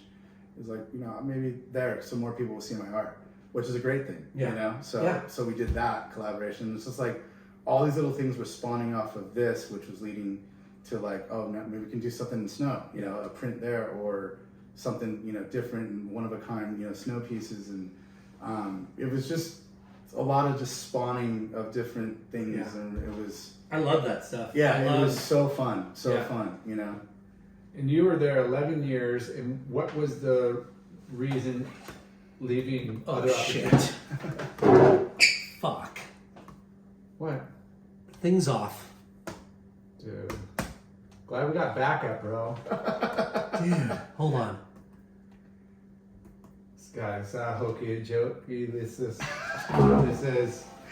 So all that we need to go again? No. Oh, okay. We're taping, but we lost this.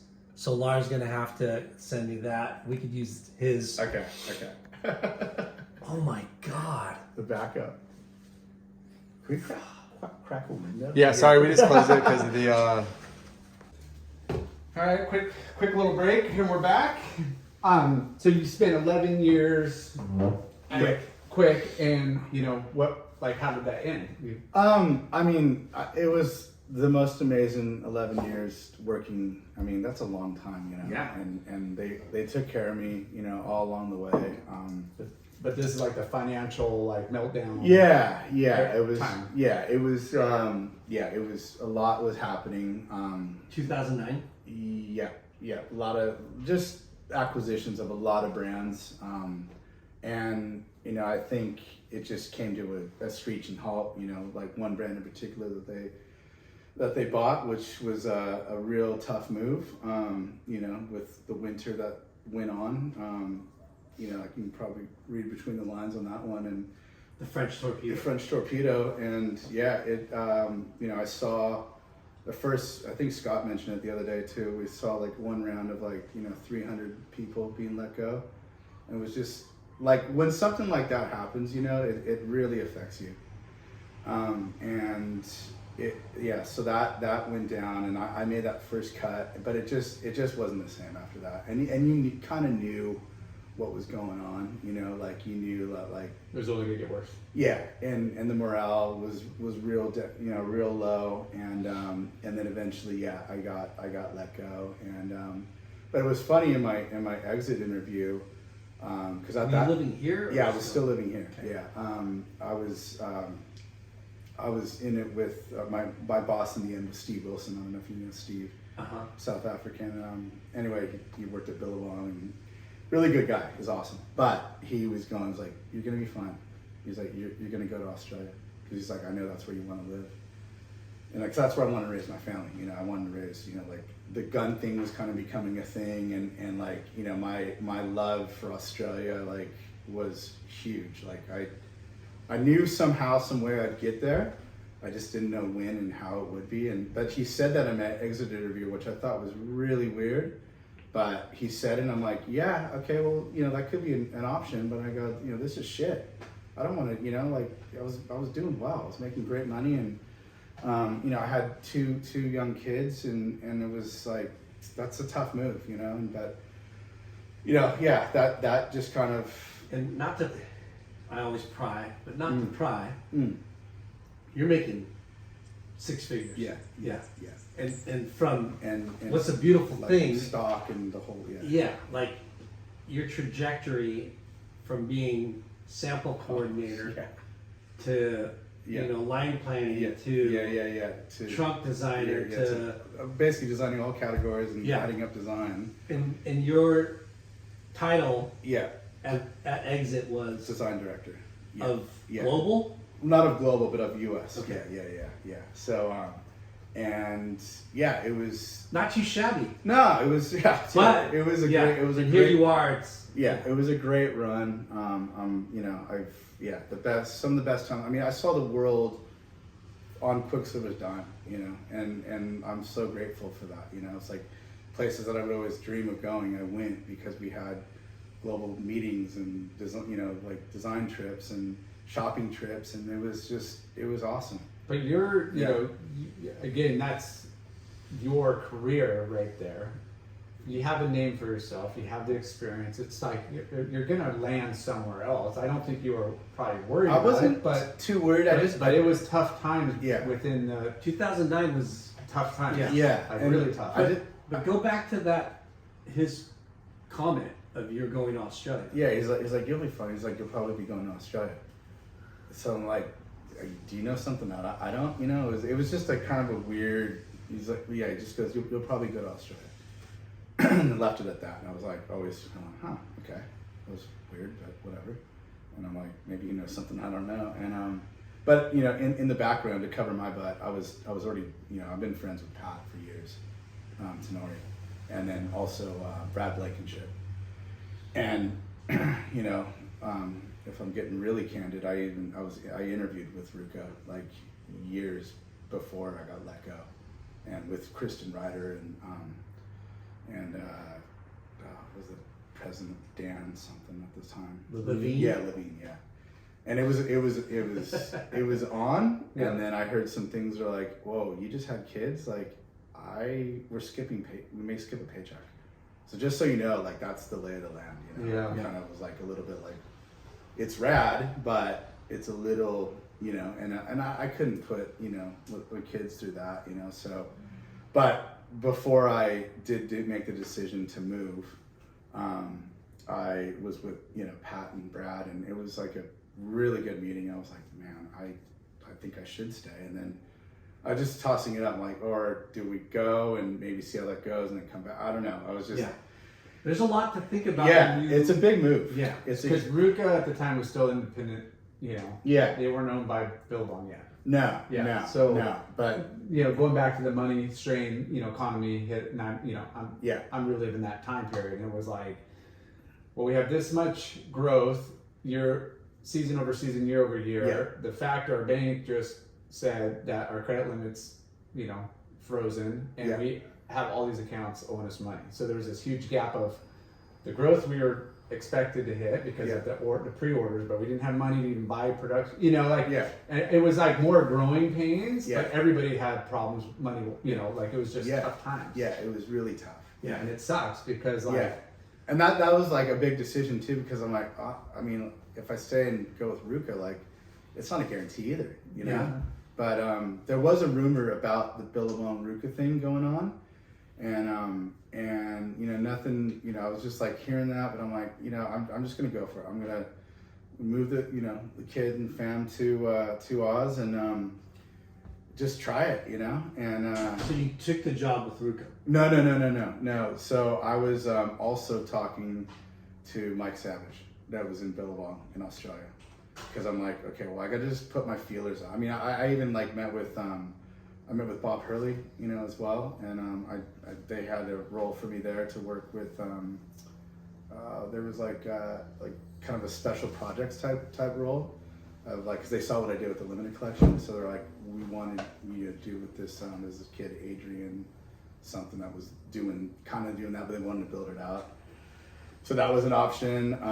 Even met with Rick Lohr, you know, he was at Volcom. You know, I was just kind of like putting the feelers out, and then, you know, just seeing, because I wanted to stay in the industry.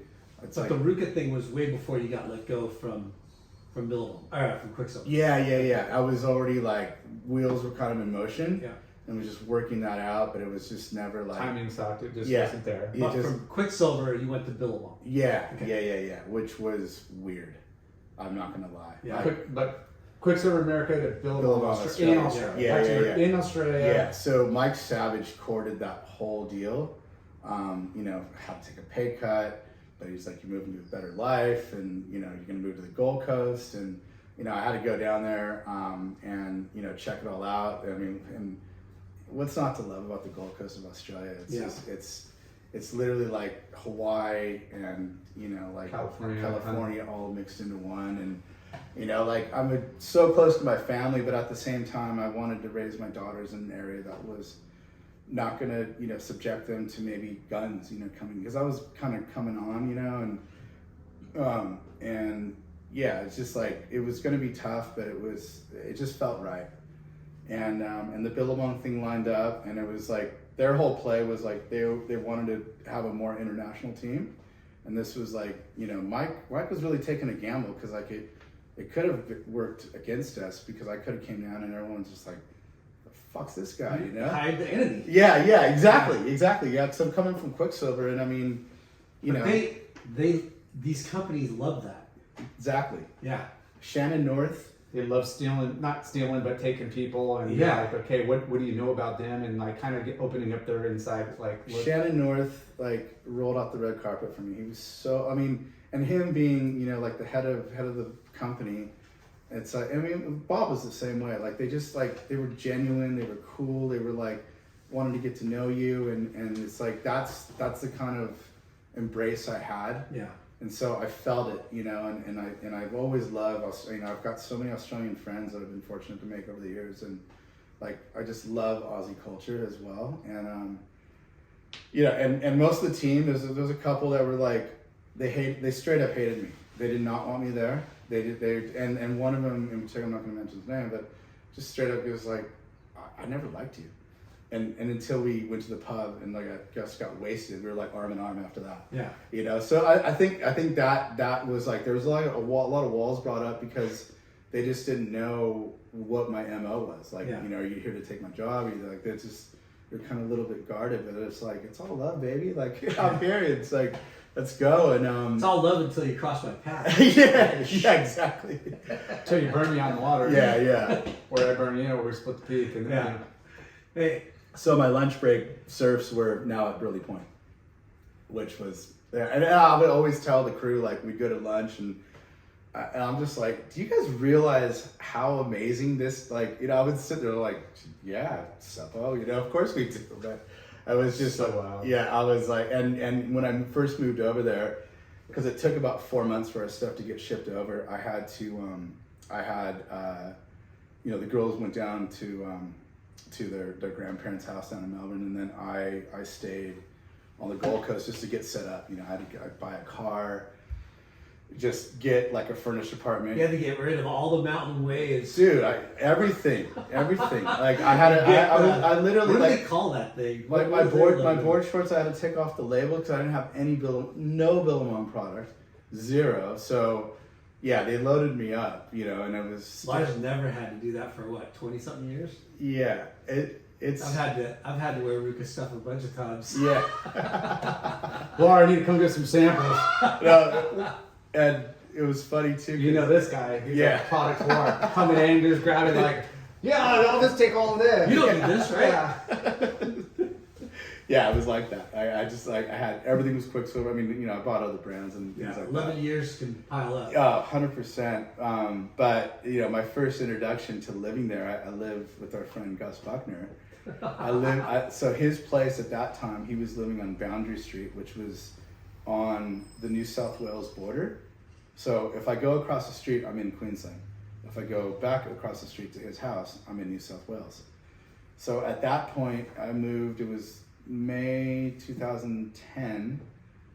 So with the way the daylight savings works, it's like Queensland doesn't observe daylight savings, so they're an hour behind. Where when you just go across the street on the New South Wales side, you're an hour ahead. So I was living there on that side. He lived right down the street from, like, literally just up and over the hill, like To the office? to D-Bot. So there's D-Bot, and then around the corner from that is, you know, is Snapper. So I was waking up, I was all jacked on like time and everything. I'd paddle out like at 4:30 and surf for a couple hours, so like that makes it 6:30. Still in 6:30 New South Wales, because the sun comes up at like 4 in the morning, no joke. Like it feels like it's 9 in the morning outside when you wake up. And you can get like a full surf. I had like a full breakfast, and still I had like an hour to kill before I had to go to the office and work for Billabong. So that was like my routine for the first month, was just eating meat pies, sausage rolls, surfing D-Bot, surfing Snapper. I was just like, are you kidding me? It's like, it was insane. I'm on a surf trip. Yeah, pretty much. And now I work here, you know, but it was a big learning curve for me, you know, like you go down there, you want to prove yourself, and like, you know, I'm going to work till like say 6:30 or 7, just really like, and their way is not like that. There's like, it strikes 5, everyone's like, go be with your family, go surf, go enjoy life. And even like, you know, I got in a fight like my first week going to the grocery store. Hey, stop working so hard, man. Yeah, that's the way it was. Stop making us look bad. Dude. Yeah. Like we're in cruise mode. That's exactly how it was, and that's when I'm like, wow. And then, you know, like I'd get out when I first couple of days when I was doing that, working late, I'd get out of there and I'd go to the store. Store closes at like 6. You know, I'd get there like just before 6, and they're like hurrying me to like, I'm like, what? I just need to buy stuff for dinner. And they're like, well, we close at 6. I'm like, yeah, but can I still shop? And then you guys can close. And then they're like, no, we close at 6. So I was just like, nothing's open 24 Dude, hours. There's no like customer, like, there was you know. all that. And then that's what kind of spun me out, because I'm like, I thought I made the wrong decision. Because like that one little thing, huh? Well, that, and it just kind of other A things. bunch of different- Yeah, and it was like A bunch of different, not morals, but Good people, but the check in, check out, like, hey, Yeah. we're only putting in as much as it's needed, and nobody's like a bunch of over things hustling. that you need to. it wasn't convenient. Yeah, well, not just that, Yeah. but a bunch of different things that you need to accept, or That I wasn't used to yet. and you at can't all. change. No. You can't change anything that you No. will have to accept, No. which No. is a tough thing Yeah. to swallow. Yeah. When you know, I mean, the when goal- you don't realize you're walking into that. Yeah, You know? 100%. It's very, like, when you go travel somewhere, it's very surface level. Like, you see you're on holiday or whatever, and Yeah. you're, you know, doing your thing, and you don't, until you're living there, you don't really get that, you know. So it was a big learning curve for me. And then, you know, like other things, like, you know, a lot of things like concerts skip where we live on the Gold Coast. They don't even go to Brisbane. They go to Sydney and Melbourne. And Because of the time? well, no, just like Population, population, like and venue. yeah, and so like a lot. I just moved. Like I'm coming from here, LA, Orange County, and moving to somewhere which is like Inconvenient town. yeah, and I'm like, you know, You're kind of in like a San Diego version of like California, where it's like there is Yeah. some stuff, but it's not like you got to pretty much go up to Orange County, LA. Yeah. To like that's perfect. or even farther because I mean Sydney's really it's like flying to San Francisco. Like it's far. Yeah, and you know how we mix up the days here, you know. I mean, it's like, you know, you could go to the Laker game or go to a Dodger game or just like all the things I grew up doing. It's like I knew how to sacrifice that, but then when I actually moved, I was like, wow, this is different. This is real different, you know. You're like, you guys are boring.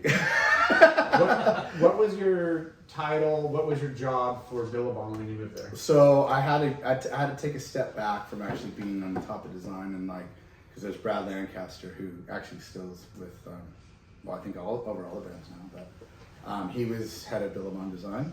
So I came in as a senior designer and I oversaw all the categories. And this is why it got a little bit weird because I had all these designers underneath me right away, and they were like, "What's up?" Like, you know, now you just block. You're hiring the Seppo Yeah. to take, I thought I worked many years to get that job. Yeah. Everybody thought they're gonna That was it. That was it. It was really tough. feel animosity of like, Yeah, they didn't bring us up within. Now I got this other guy coming in. That was exactly it. So it was tough. They made me feel it too. Yeah. So and I wasn't like I was just trying to be everyone's friend and just like it wasn't easy. Yeah.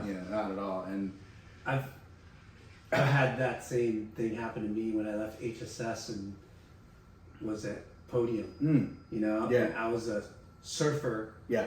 that was a sales manager for a skateboarder. Yeah. Yeah. And all the in-house guys were like, "What? Yeah. You're the boss's friend." Yeah. Yeah. And after a while. yeah. And I started as a skateboarder. Yeah. In my life. Yeah. I know what skateboarding is Yeah. now. Yeah. Exactly. So it did take me a while to like. Yeah. Yeah, for sure. Get under my thumb. Yeah. No, but it was it took a while and then like, the barriers started breaking down, especially, when you go to the pub and get on it with the boys and it was like, now we're cool. Yeah. But Fonzie's back. Yeah. But so the Billabong thing, I always saw like it was like denim and all like woven tops and knitwear and jacketing, woven shirts, and then there was a crew that did all the tees, all the printables, and then there was a board short crew. Oh, walk shorts too. I never saw that.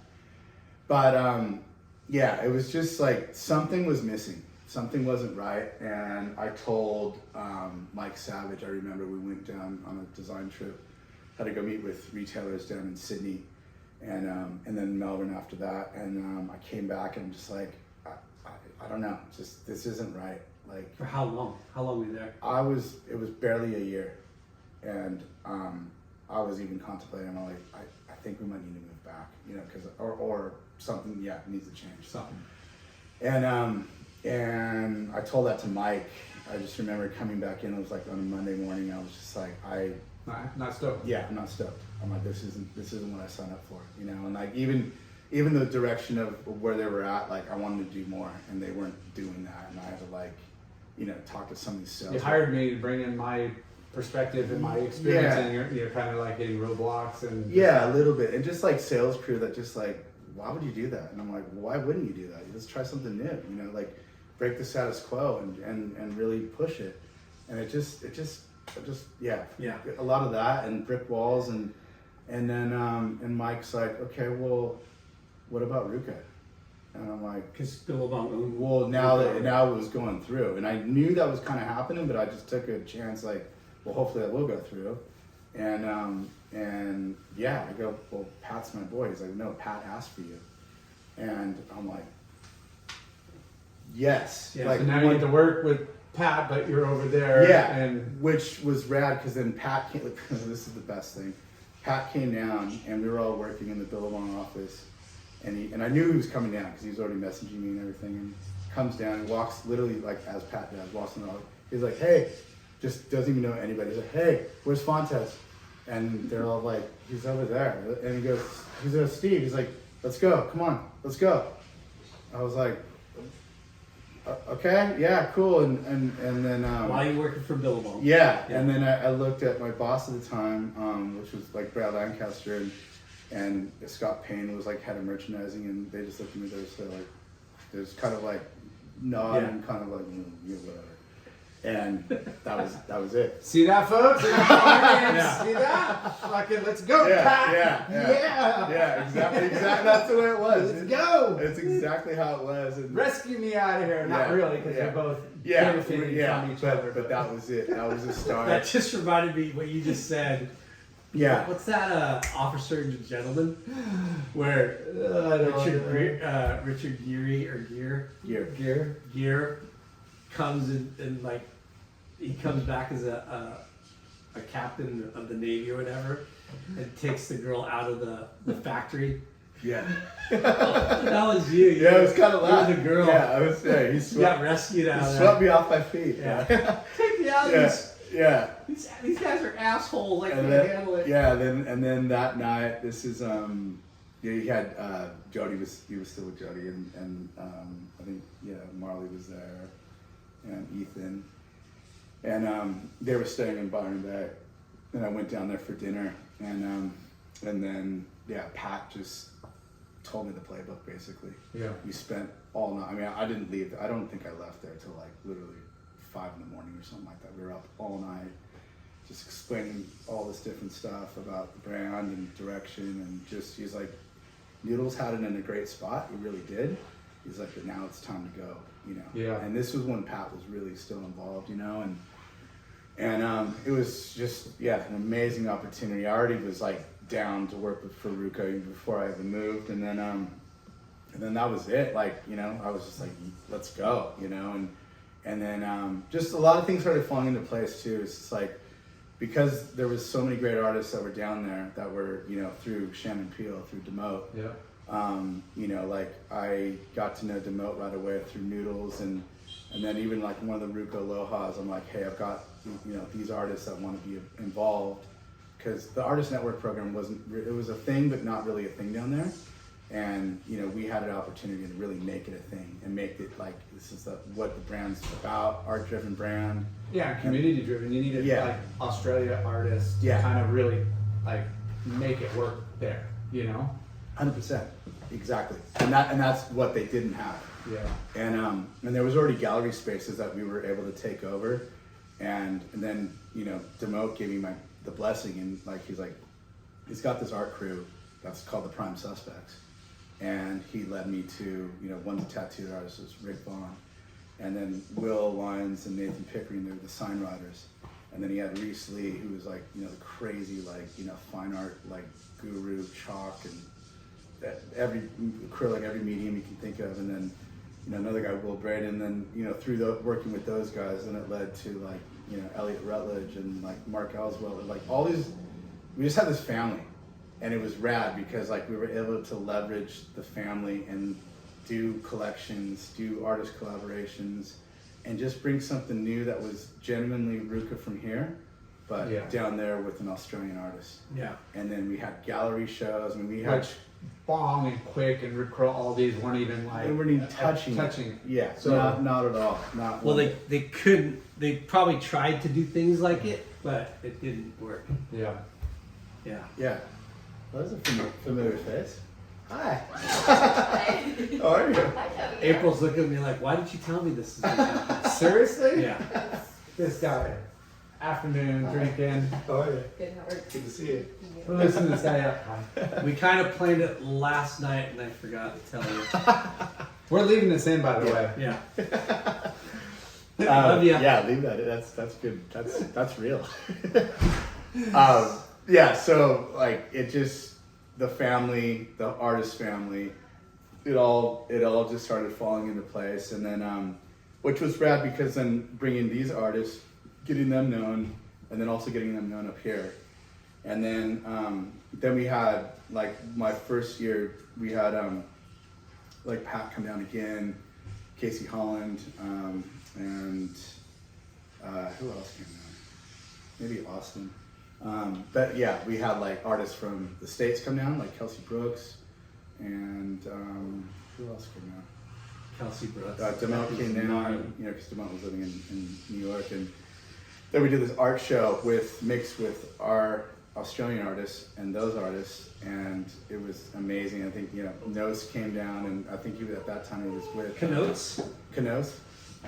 Not Japanese Motors, but the second band, 12 Tulips. Nice. Yeah, they played. Makua came down, played, and it was just like this traveling show that was. We did it at Art Park, which is you know, used to be run. This isn't the Arts and Industrial Estate in Byron Bay. There's nothing there except Thrills and Art Park. Wow. Yeah, so we had Paul McNeil and this other guy, Craig Rutherford. They had this art. And for those that don't know, like Byron Bay is kind of the hipster, kind of like, you know, I don't see hipster as like cheesy, but it was like kind of that artist, like free, like, yeah, you know, a little almost bit more like Laguna Beach stuff. Yeah, definitely like really cool. Yeah, like cafes and restaurants and boutiques and you know, really elevated, like getaway, weekend getaway, kind of like a Laguna or Santa Barbara. Yeah, but like way less people. Way less people. And it was just like an artist hub, and we had the start of this traveling art show called The Caravan, and started there. And it was funny because, like, as you know, full circle, all the Ruka crew that came out, they all, you know the Thrills crew. And I didn't know the Thrills crew yet until that night. You know, I knew of them. I knew Saber, and so Brooke and Tabitha, like a couple that ran Saber, they started Thrills, as well as Ryan Collins, and they were there at the party because they were right next door. So we all had this big party, and that time segued into, you know, what's in the future and what's in the now. But I didn't know that at that time, of course. But it's yeah, all about relationships. You know, it's all about getting introduced, friends of friends. And you know, obviously your work ethic and your history and what you've accomplished. But opportunities come when you are least likely to expect it. Yeah. And I mean, the Ruka days though, we had in the end, we had a gallery in Sydney. We had a gallery that was attached to our agency. Actually, the gallery's still there, but not under Ruka. That was attached to our agency, the True East. It's called the Corner Gallery. So that was there. And and then we had Byron Bay, which was a store, and then gallery in the back. And it was just on. We were like doing so much stuff with so many different artists, but not like just, you know, the Ruka way, like real, kept everybody in the family, not like, hey, let's do an artist collaboration. And they're like, all right, see you later. You know, it was like, now you're part of this. You know, and we'd go to like, you know, showings and different, you know, like I'd go down to Sydney all the time, you know, and Melbourne all the time, like constantly. And we were like doing things with all the artists, you know, at those times, and even working with our retailers and doing special things for, you know, like there's Fast Times at Skate Shop. We were doing stuff for them and doing stuff for General Pants. And that was just the way it was working. And it was just a I think that's a good point. Like, you know, you're in the family, because like a lot of brands will do like a collaboration, a one-time deal with such and such, whether it's another brand or an artist or whatever, or band, and then it kind of like flash one in time, flash in the pan, where, you know, the Artist Network program was like, hey, we want to work with like really talented people, but they're cool and they're part of the family, and it's like, hey, we might use you this year, then skip a couple seasons, and then use you a little bit, and then blow you. You know, it's like once you're in that mix, like you know, and then that kind of gives a good vibe with, you know, kind of a consistency, but it's like something recognizable. Yeah, totally. It's like having a really good graphic artist in house, but you don't have to rely on them all the time. Yeah, you've got a bunch of you've got a lot of different cards to play. Yeah, and that's what was the beauty. I mean, as you know too, Jay, like, because like when we were working together, I'd come up on global meetings. Same thing. Like, this is what our artists have contributed. You know, like we could do this and do this collection and do this, or you know, like, and then you're U.S. artists or you know, French artists or whatever. It was just this melting pot of like goodness, but like in the end, it was like the messaging for the brand, but also the message for this artist as them growing as an artist as well, and getting them noticed on like more of a global scale rather than just so regional. Each brand that we're talking about, they've got amazing strengths that you know, Yeah. and contributions to each Yeah. culture. I mean, not each culture, our culture. And that artist network program, I mean, it's one of the coolest things that. Yeah, whether it's in Europe or South America, you know, wherever they're going to try Yeah. to tap into that kind of local, like, you know, Yeah. artist vibe. And, you know, going back to Australia, like it's like America, like its own, you know, it's dominated by Quiksilver, Billabong, Rip Curl, you know, Yeah. O'Neill, Yeah. Hurley, whatever, you know, like that's a big part. How was, you know, when you're coming on to RVCA, what was like their positioning in Australia at that They time? were real small. Real small. Real small. I mean, like, the main So retailer. this is like 2010. 2011. Okay. So Noodles had it in a great spot, but he just kept it real boutique, real small. Yeah. Where now, you know, under the Billabong umbrella, they got to see that growth, of course.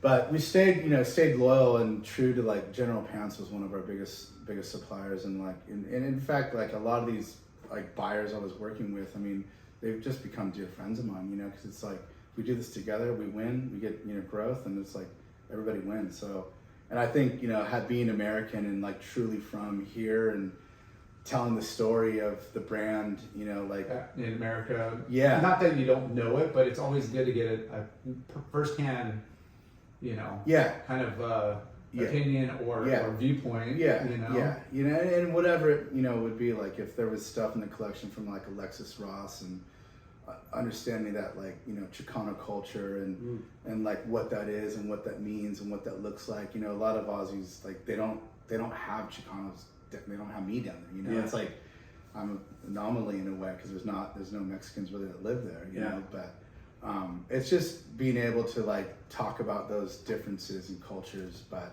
you know, and why it is the way it is, and you know what different things mean. But yeah, it was an amazing time. It was so good. We put on so many events, so many art shows, so many people that have, you know, just relationships, networking, and you know, I mean, we were just up, you know, on this trip. We were just up at the Supreme store, and I saw Tino Raza that I, you know, had to help curate, or I didn't curate, but I mean, he was down, we were looking after him, and we curated an art show for him with our friend Ed Davis, you know, was part of Brain Dead, and it was just like, we all know each other, and then like we walk up to the Supreme store, and like Tino's like, what's up? You know, it's like, it's just a small world. Yeah, right? it's just Did like, they call you Fonzie?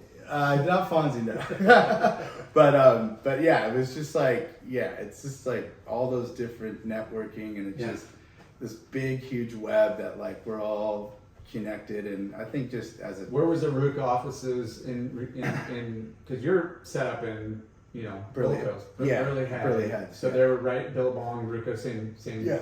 side by side. same office, Same yeah, office. yeah. So they had all the brands in there. They had Element was in there, and RVCA was up top. And again, we tried to emulate the RVCA office up here as an art gallery, and that's what it was. And so like all the pieces that were in the office were from past shows, and just different, you know, artists and photographers and that we worked with over the years that were just like they you know, we bought their pieces at the shows and supported. What was your your design position at RVCA when you started versus when you ended? Like, you know, like what was your path? Really because it was at the beginning it was just me, so it was like, but I'd already done all the categories as it was. Yeah. So it was right when Billabong bought. It was the very beginning. Very beginning. Yeah. And you. I mean, they had no other title but design director because it's like that's what I was going How to do. fortunate is Dude, it? it was. Yeah, I'm Not psyched at Billabong, Yeah. wanting to work for RVCA, but you know, Yeah. your Interview job and and everything. everything. Previously. I wanted Yeah. to be clear. I mean, it's nothing against Billabong. It just like for me, it wasn't going the direction that I thought I'd want to go in. You know, but then Yeah. like the RVCA opportunity. I mean, there's no disrespect. I mean, Yeah, it's like yeah. it's just the way you felt and what what you expected It's- versus what the reality It's was. hard yeah. to go into something with your preconceived notions of what is to come. And you could, you know, you need to work with people, and it's our concessions that you're prepared to give. Yeah.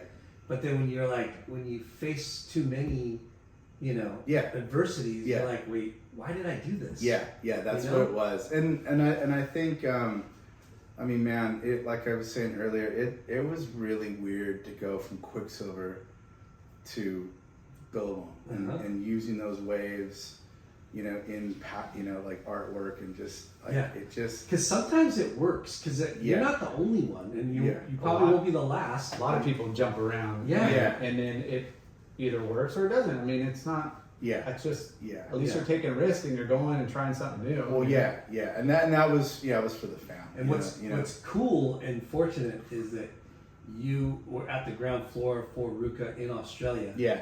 And you were pretty much setting up the way you want to set up. Yeah. I mean, Noodles set the foundation. Like the rebirth of like But being it was, under new entity and yeah. It was just that direction. And Noodles was still involved, of course. Yeah. You know. And but even though Noodles was the RVCA Australia, Pat gave you the reins. Pretty much.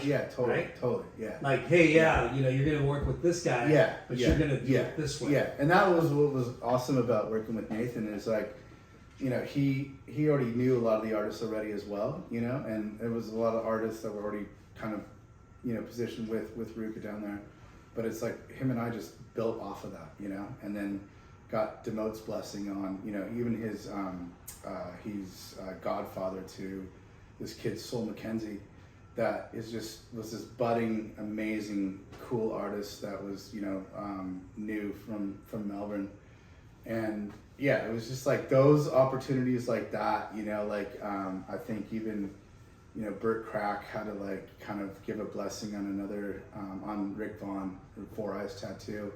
Of just like, you know, because you don't want to like cross over and like, hey, you're that guy, you do all those, you know, tattoo artists, that look, that genre, but now we've got to bring it on another one, but he's quirky and funny and different, you know, it's like, it's not like what Burt does. So there was a lot of that, you know, but it was all cool. It was all just like, hey, just quick, like, hey, we were thinking about using this, but what do you think? And do you know? And you got the best of the best as far as like validation and know who's who. Yeah, you know? and it just to bounce off of you know, each other, and it was all good, you know, and like we did them right by, you know, setting Burt Crack up down in Australia, and like, you know, no one knew, you know, Smith Street Tattoo and all that, so it was just a lot of like fun messaging, storytelling, and just it was a great time. It was so good. And that run was what, 6 years or? Yeah, it was about almost 7.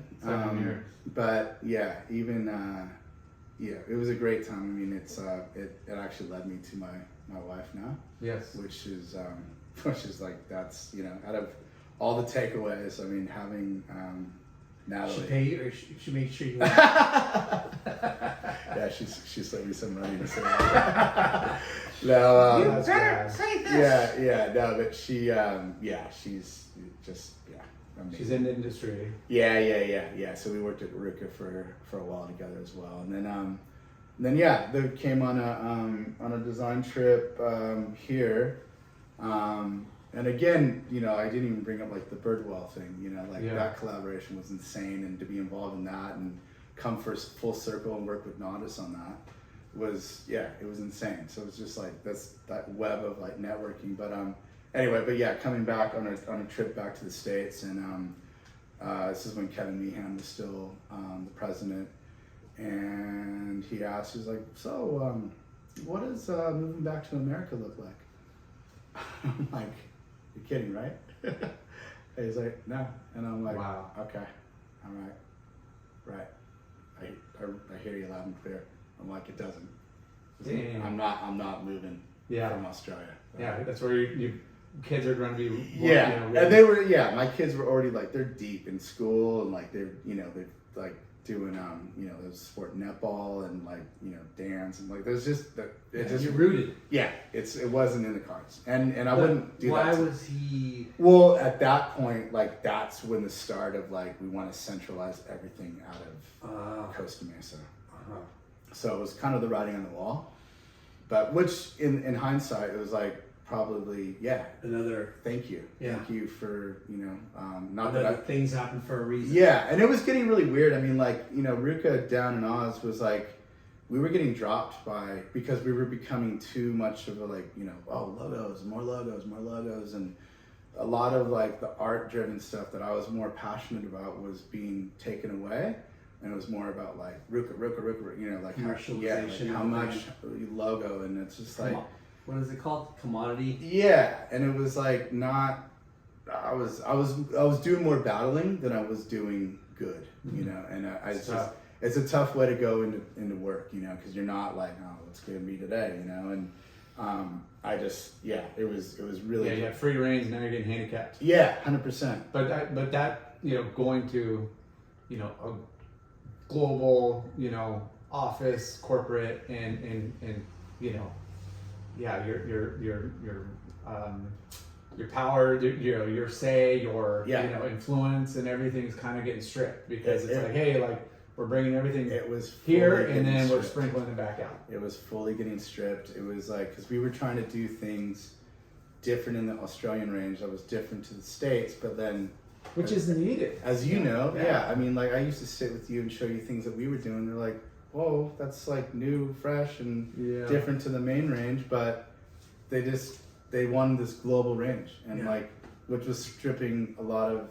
you know, what we could do, and our cups were tied, you know, and it's just like, no, let's do. Was this like a board riders like initiative? Like, So kind of came from another entity that was trying to control everything. Yeah, a bit. Yeah, for sure. So so then I, you know, came back to Oz after that trip, and I was like, time to look. Yeah.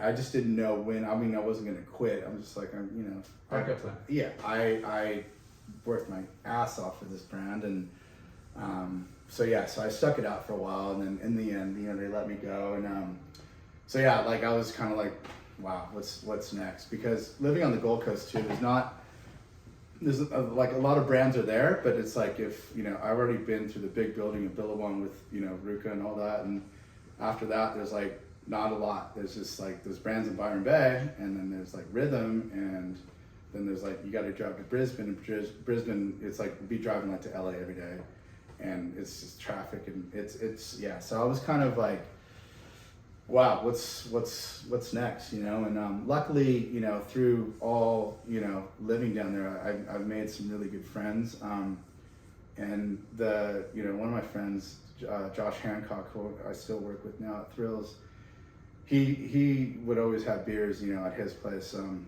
Fridays in Burley Heads, like overlooking the point. He used to live there, and I just got to meet so many people, and one of the dudes that I met was your boss, Jamal Gray. And Jamal is such a dear, you know, like he's like family. He's an amazing dude. And he had the licensee for Town and Country, and meaning town, not surfboards, but like to relaunch the apparel. And so Mush, his nickname's Mushy, and Jamal's is Mushy. No, it's Josh Hancock's name, Mushy. Yeah, I don't even think Jamal. Not that I know of. He might, but anyway. But he said he had opportunities for him. Yeah. Bush was just like, hey, he's like, there's a thing called, you know, I'm sure you heard of the Melbourne Cup, which is big horse race. It's like the, you know, what's the big horse race here? Del Mar? No, like the big. Kentucky Derby. Kentucky Derby, yes. Yeah. It's like same deal. Everyone gets, you know, Melbourne, state of Victoria get like, you know, the whole day off, and it's just a big party. But he's like, yeah, we're gonna have breakfast for Melbourne Cup, and he's like, why don't you come, because Jamal's there, and you know, might have this opportunity, and it was that easy. It was just like, hey, yeah, I've got the licensee. I need somebody to design a collection, and probably, you know, like to launch the brand, and I'm like, Town and Country. I'm like, dude, that's like, you know, it's like that's what we've grown up with, and all had TNCTs, and just that was such an iconic brand. And you know, when I was at Quiksilver too, I got to know, you know, the Suhara family, Craig and Linda, and even Ryan, and yeah, I mean, through Quiksilver, like I was selling to them and showing them collections and at trade shows, and so I'm like, oh my god, I'm like, yes, you know, 100%. And the other partner with Jamal was Harry Truscott, who used to work and run Element skateboards in same building, so we all knew each other. And yeah, one of the first meetings was just like, it was just automatic, you know, it was all love, and like to work with the Yin Yang logo, do the town, you know, and so we did a collection that we had to get the blessing first. I'll send you guys these photos, but we used this kid, Joey Yamazaki, who he's a local Byron kid, but he looks like Miles Padaka. And I remember Miles used to ride for Town and Country, and it was a bit weird because like when I saw him get out of the water, but he had a Town and Country board. That Gunther Rohn, he's I believe he's from South Africa, but he shapes for Town and Country Australia down there. And he had one of his boards, and I'm like, that lines up pretty nicely. But I didn't know the kid, and I just felt weird because I saw him get out of the water. I'm like, whoa! I just saw the Town and Country logo, and then through some of the team riders that I'm still friends with at RVCA that are from Byron, Ari, and Raph Brown. I told him, I go, do you know this kid? He's got, you know, like long, like dark hair, Japanese, rides Town and Country. He's like, oh, that's Joey, and linked me up with him, and we did our first photo shoot. So wait, you found this kid on your own? Yeah. Well, so because with the Town and Country board. Yeah, I know. I'll show you the photo. It's hilarious.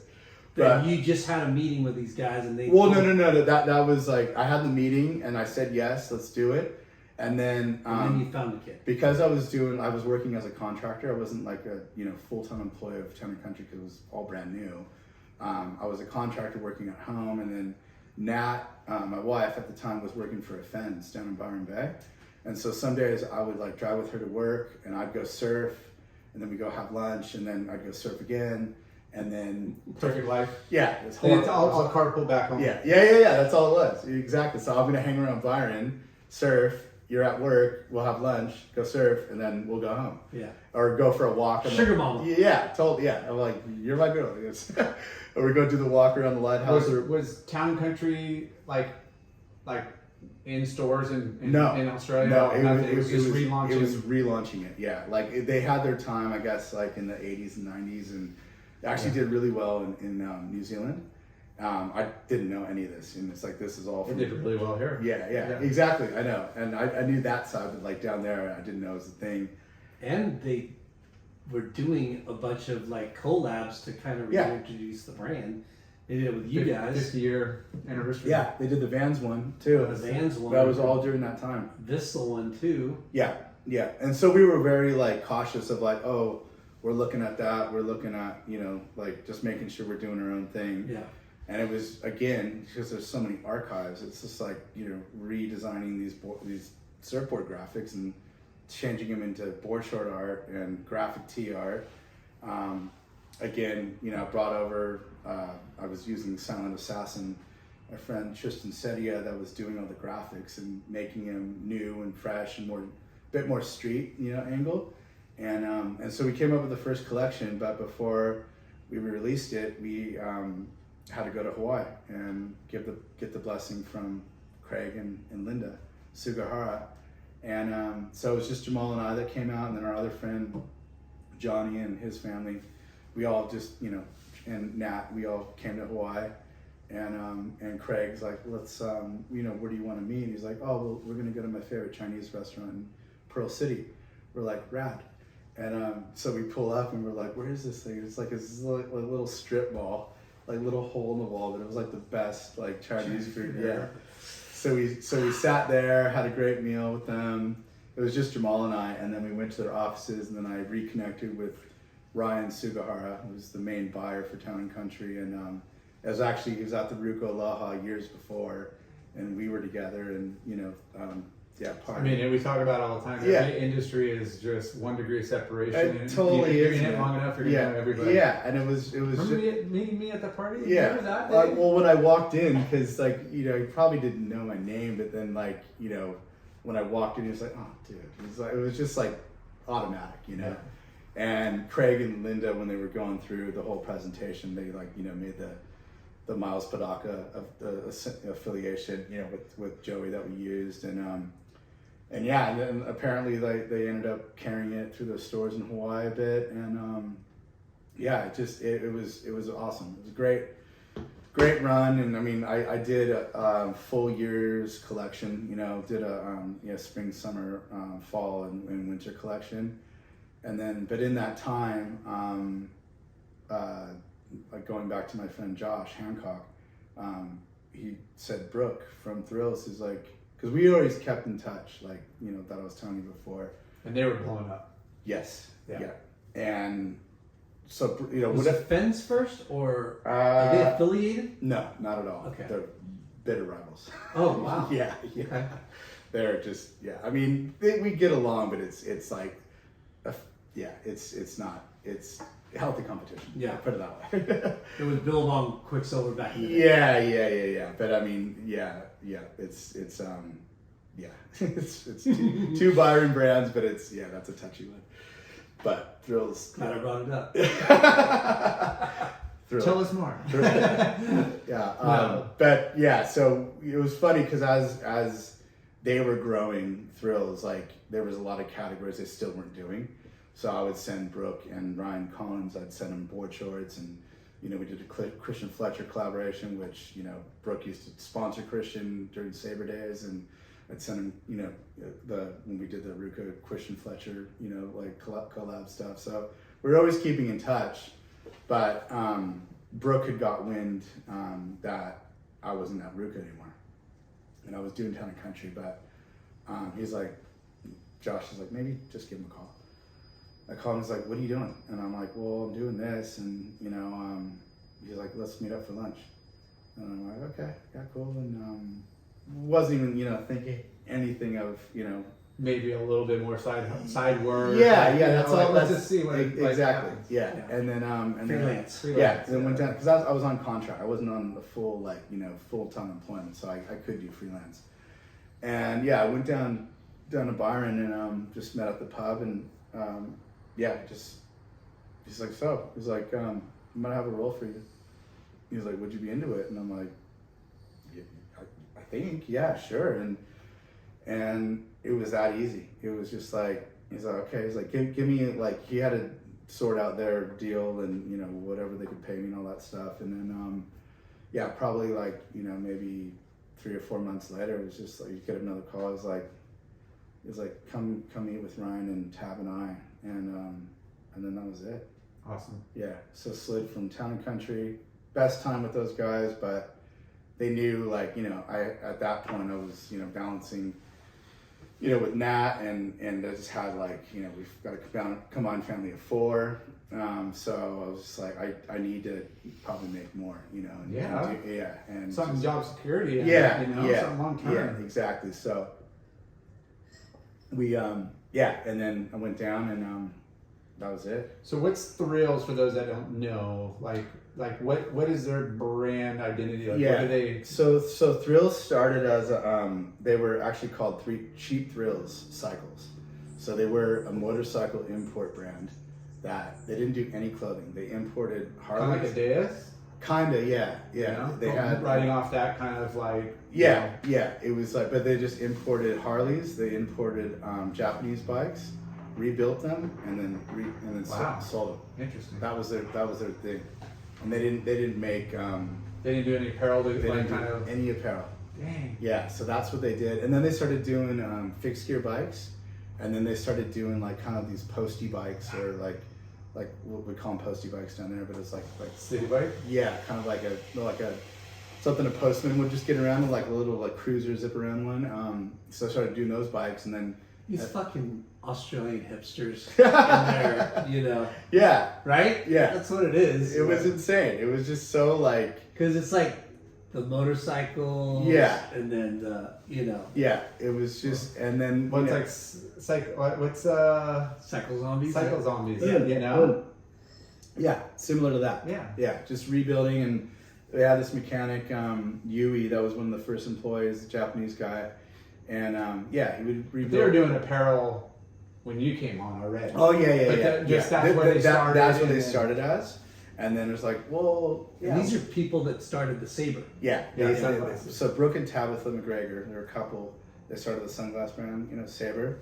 They lived in the States, and they had a great time. We were just kind of reminiscing. We were at Tony's in Costa Mesa, little dive bar. And Brooke's like, I miss this place, and you know, it's just like, they love California, and even Tabitha was born in the States, and then she, was raised down in Australia. But yeah, so they and then the other founder was Ryan Collins, who from Newport Beach, and yeah, just crazy that it's like, okay, now like another American's coming into the business, and it was just and which is weird because we get a lot of Australians that come over here to Yeah. work and whatever, and then you got Yeah. Americans going over there. yeah. It's good to have a different flavor and perspective. Totally. Of, like, culturally. Totally, yeah. And I think that's why Brooke and I and Tabitha get along so well, because they know what I've come from. Yeah. And I know what they've come from, and we've just melded, like, so now, they started doing tees, and they started doing some hats, and like just trying categories, and they're like, oh, it's starting to go, and it's starting to go. When did they establish the Thrills apparel? So Thrills was founded in 2011, and kind of like in that time they started doing like, we'll do a tee, and then now we should do a few more tees, and then it's like, let's do some denim jackets, and kind of everything that fit around this whole kind of motorcycle culture. But it definitely like attracted like even surf retailers down there as well, like besides boutique, because they were more boutique, and then it was like a because in Australia, like in the whole industry down there in clothing, it's like everyone lives coastally, nobody really lives in the middle, so it's like everyone's by the beach somehow, some way, and you kind of need that to really like get noticed or a foot in with a lot of retailers, because a lot of retailers are all along the coast anyway.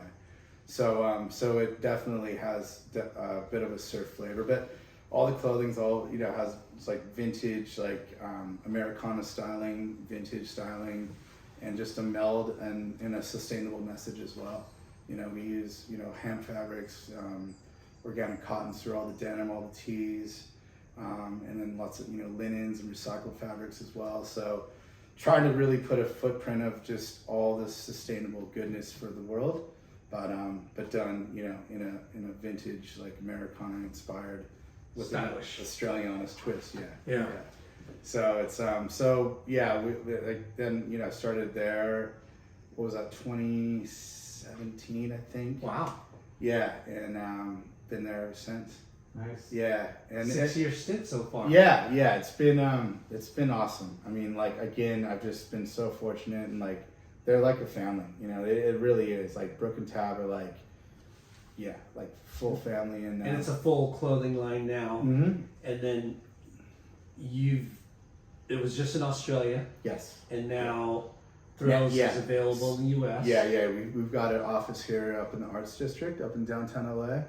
So Benjamin Riches, he's the head of it here, and then Aaron Benjamins, and this other kid, Dennis Lupin, and we've also started another brand. So in the time of Thrills, like, Thrills has kind of been maturing and been like, it's known as a denim brand now. It's like it's grown that much, and we've done. Brooke and Tab have always done denim, but like now it's like to the point where like it's big denim collection. And then you have all the other categories that kind of complement there, but it's starting to become like a bit more elevated, a bit more mature.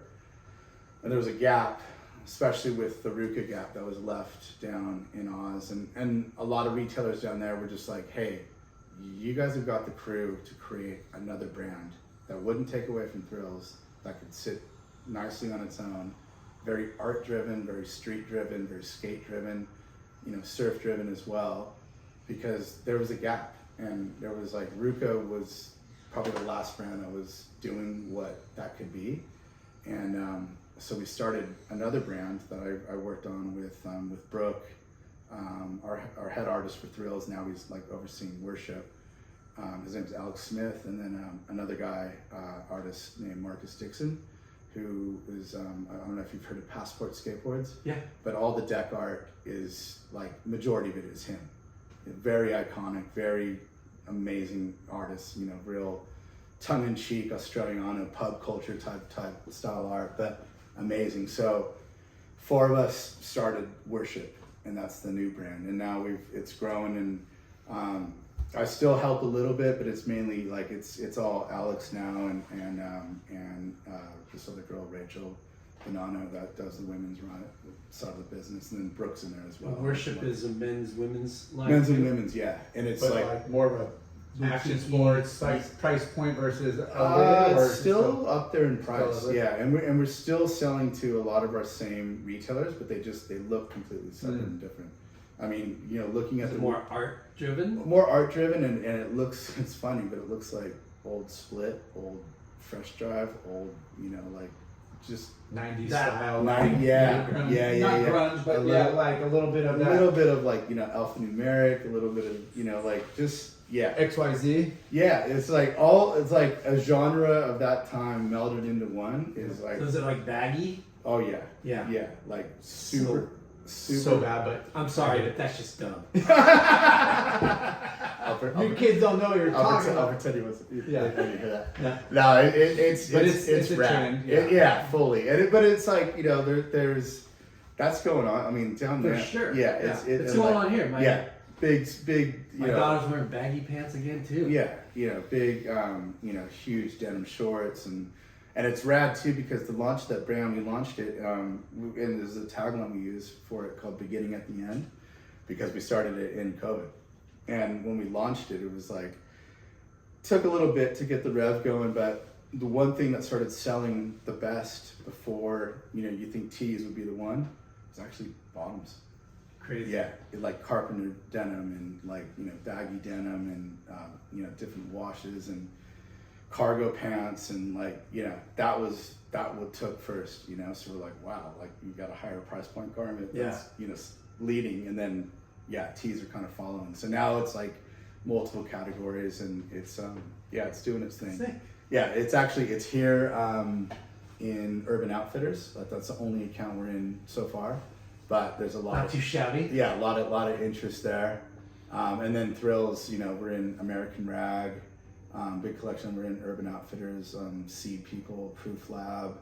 It's always like kept in that kind of boutique-y, like, you know, little elevated space. But you guys are Monica General too, right? Yeah. So the crew's done a great job, and it's tough too because like when we launched Thrills USA, that was in 2019, and then, you know, COVID. So it was like, you know, and but now I think we're past that, and you know, it seems like even since I've been on this trip, it seems like things are a little bit healthier. I know there's a lot of places that have closed down too, and I was just like, you know, really tripping out on that. But I think, you know, both brands are set to do pretty darn well over here. I mean, we're down in Australia. We've got Thrills has got 10 stores, retail brick and mortar stores. Wow. Yeah, and then we've also, you know, like our online business is doing really well, and there's plans to do more stores in the future, and it's growing. That's awesome. Yeah, it's been awesome. And Brooke and Tabitha. You've had a roller coaster of, you know, just like most people have been in any industry, you know, like you know, and then now it seems like you're just in a really good place. Oh man, I can't. It's like I said, I can't thank Brooke and Tabitha enough, because it's like, they just believed in me, and, you know, and my family, and just we're in a really good spot, and I'm super excited to see where these brands head, because, you know, like to say U.S. is an emerging market is like, you know, it's backwards. 100%. Yeah, exactly. So it's like, to me, sky's the limit over here, and still in Oz too. It's like we're definitely placed really well down there, but I think there's definitely growth. You know, New Zealand. It's awesome to see that there's still people out there, entrepreneurs, like, you know, that are creating movements with their brands, and even like multiple brands like that, you know? Because it never stops, you know. Creativity should never stop, and it's cool to see, like those people did Sabre, and that was a pretty successful brand for a little while there, and awesome. It's neat to see Thrills, such a great name, and Worship is a pretty fucking cool name too. The other thing that stuck too that we just worked on was I don't know if you guys have heard of Hardiaka. So Hardiaka is like probably equivalent of, like, you know, one of the, like a Carhartt, but not Carhartt whip, but like a true workwear brand. So we collaborated with this brand, workwear brand, Hard Yaka, which in Aboriginal it's hard work. That's what Yaka means in Aboriginal language. And collaborated with, they've never collaborated with anybody, and they've been in the business for 30 years. And these guys are not saying guys, girls, but this whole group that we worked with, they do everything for police, paramedics, firefighters. Oh wow! All fish and game and national forests, and they're the dickies of. Yeah, they do head to toe, and all the aviation, all the grounds crew, all the flight attendants, and airline pilots, and they do it all. And Hard Yak is kind of a real household name, but they've never done a collaboration before in their whole stint. And we were in Japan. Probably this was in 2019. Actually, when RVCA Japan was going on, we were there at the same time, and we just actually started seeing, because the Japanese, the way they curate their stores and vintage, I mean, they're amazing, But we actually saw a lot of Hard Yak on this trip. Normally you see all the American workwear brands, Ben Davis and Dickies, Carhartt, all that, but then there's a bit of Hard Yaka, and we're that's pretty cool, And then at dinner we were just hey, what? I was with Brooke and Tab and our women's designer Serena, and I was just hey, what about if we did a collaboration with Hard Yaka? And so somebody, one of the investors in Thrills, he actually had a contact and just took a phone call, and they were we've never done a collaboration. Let's go for it, because they're brand Thrills or no, with Thrills, yeah. And it was funny because it's they know about Thrills, but they're they just didn't know how it would work. And so we had bought tons of vintage from Hard Yaka, and we laid it all out. It was just when everything just kind of your eyes are ching ching ching. Yeah. It was a harder sell to them. Yeah, 100%. And hey, we got to make sure this is legit. We've Yeah, done this before. yeah, exactly. And then we went down the whole approval process with them, and we didn't know how it was going to go, but it went, we did all the labeling exactly as the vintage, but just new. And it did the story, had all the original labels that it would have been in the vintage. This is probably we bought it. It was from the probably say 70s and 80s, and redid it, but in a new way, and it's flew. That's rad. So we do have a Fall of collection coming. Something's coming Maybe. up. Yeah. Hard Yaka. Yeah. Well, that's awesome. Yeah. We gotta wrap this up. I gotta get scooting. Yeah. It's already 3:47. Yeah. How long was that? 3 hours? At least. We started almost 1. Yeah. Oh, So, wow. 12:30. Yeah. Time flies when you're having fun. Yeah. No, it's been amazing, and we don't want to cut it short. No. What are you riding these days, bro? Actually riding a couple different boards. It's funny too, surfing here again, because Wave suck, and it's I'm just Waves are killer yesterday. Yeah, waves are No, fun. it's been Yesterday. good. Yeah. No, actually, I'm riding JS's, Nice. Sub-Zeros. Yeah, I'm good friends with Scat with Crave Pictures, and he's always got me dialed. So I've got some JS's and local shaper. You probably heard of Ian Byrne. Alan Byrne was his brother. Does the Channel Bottoms, amazing shaping family, and Ian, his brother.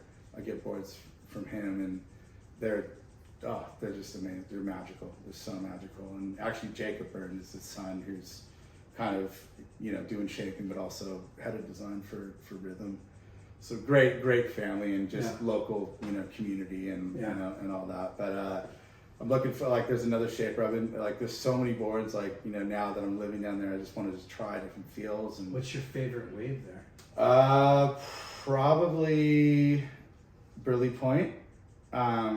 Yeah, that's probably one of my favorite. I mean, I love D-Bot too. I actually love Snapper. Snapper, when it gets bigger and good, I actually don't even deal with behind the rock, never anything like that. I just get on, paddle down, and surf green mount, and it's, oh my god, So good. you know, yeah, you will know. Someday. Come on, Jamal. Someday. No, it's I mean, bonus trip. man, there's so many good waves. Yeah, Like so many. you can just like those like the videos we were talking about before. There's still that you can go down to there's an area called Finglehead, and it's because if you fly into Sydney and you come up to the Gold Coast, like the coastline is literally like W. It's just point after point after point. It's just so Headland, Yeah, beach break, so- wedgie, point, slab, point, slab, wedge. So I can drive, like from Burley, like, about 20 minutes, 15 minutes south, and just white sand beaches, like peak, and, there's like surfing Cabarita, like there's good waves from there. Byron's good, like. How far a Talos. drive to Byron?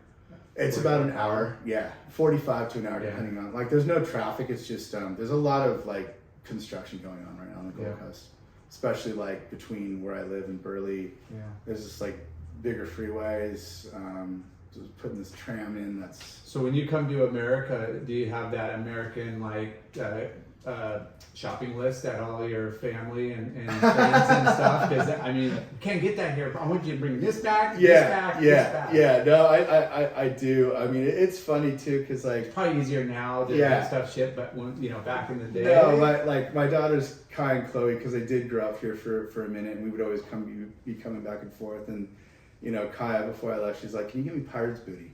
Because we don't have that, That is hilarious. And then like all the kids, even Chance and Miller, like they're like, "Oh, can you go to C's Candy and get like the lollipops and just stuff like that. Usually it's candy and treats. And little treats. Like a huge family pack of peanut butter M&Ms, and because those they don't have that flavor there. So it's just like there's a lot of stuff that's come over, but there's still like Hava chips. It's just like that's not there. There's still a lot, and then they're all like okay. No Hava chips there. New distributorship. Cut that. No, we can talk. No, but even just like like the girls are. Can you get Chans and put it in your pocket, or in an out burger, and just all that stuff. In and out for sure. But it's mainly just tangible, like cans. How much longer are you here? I'm here till the 27th, so Sweet. Still a little bit.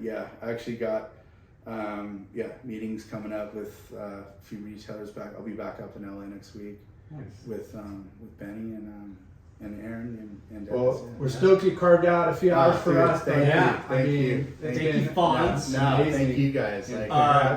We're gonna plug our sponsors Ashland Hard Seltzer. while you're here. Some Shade Sunscreen. I've been wanting to try this.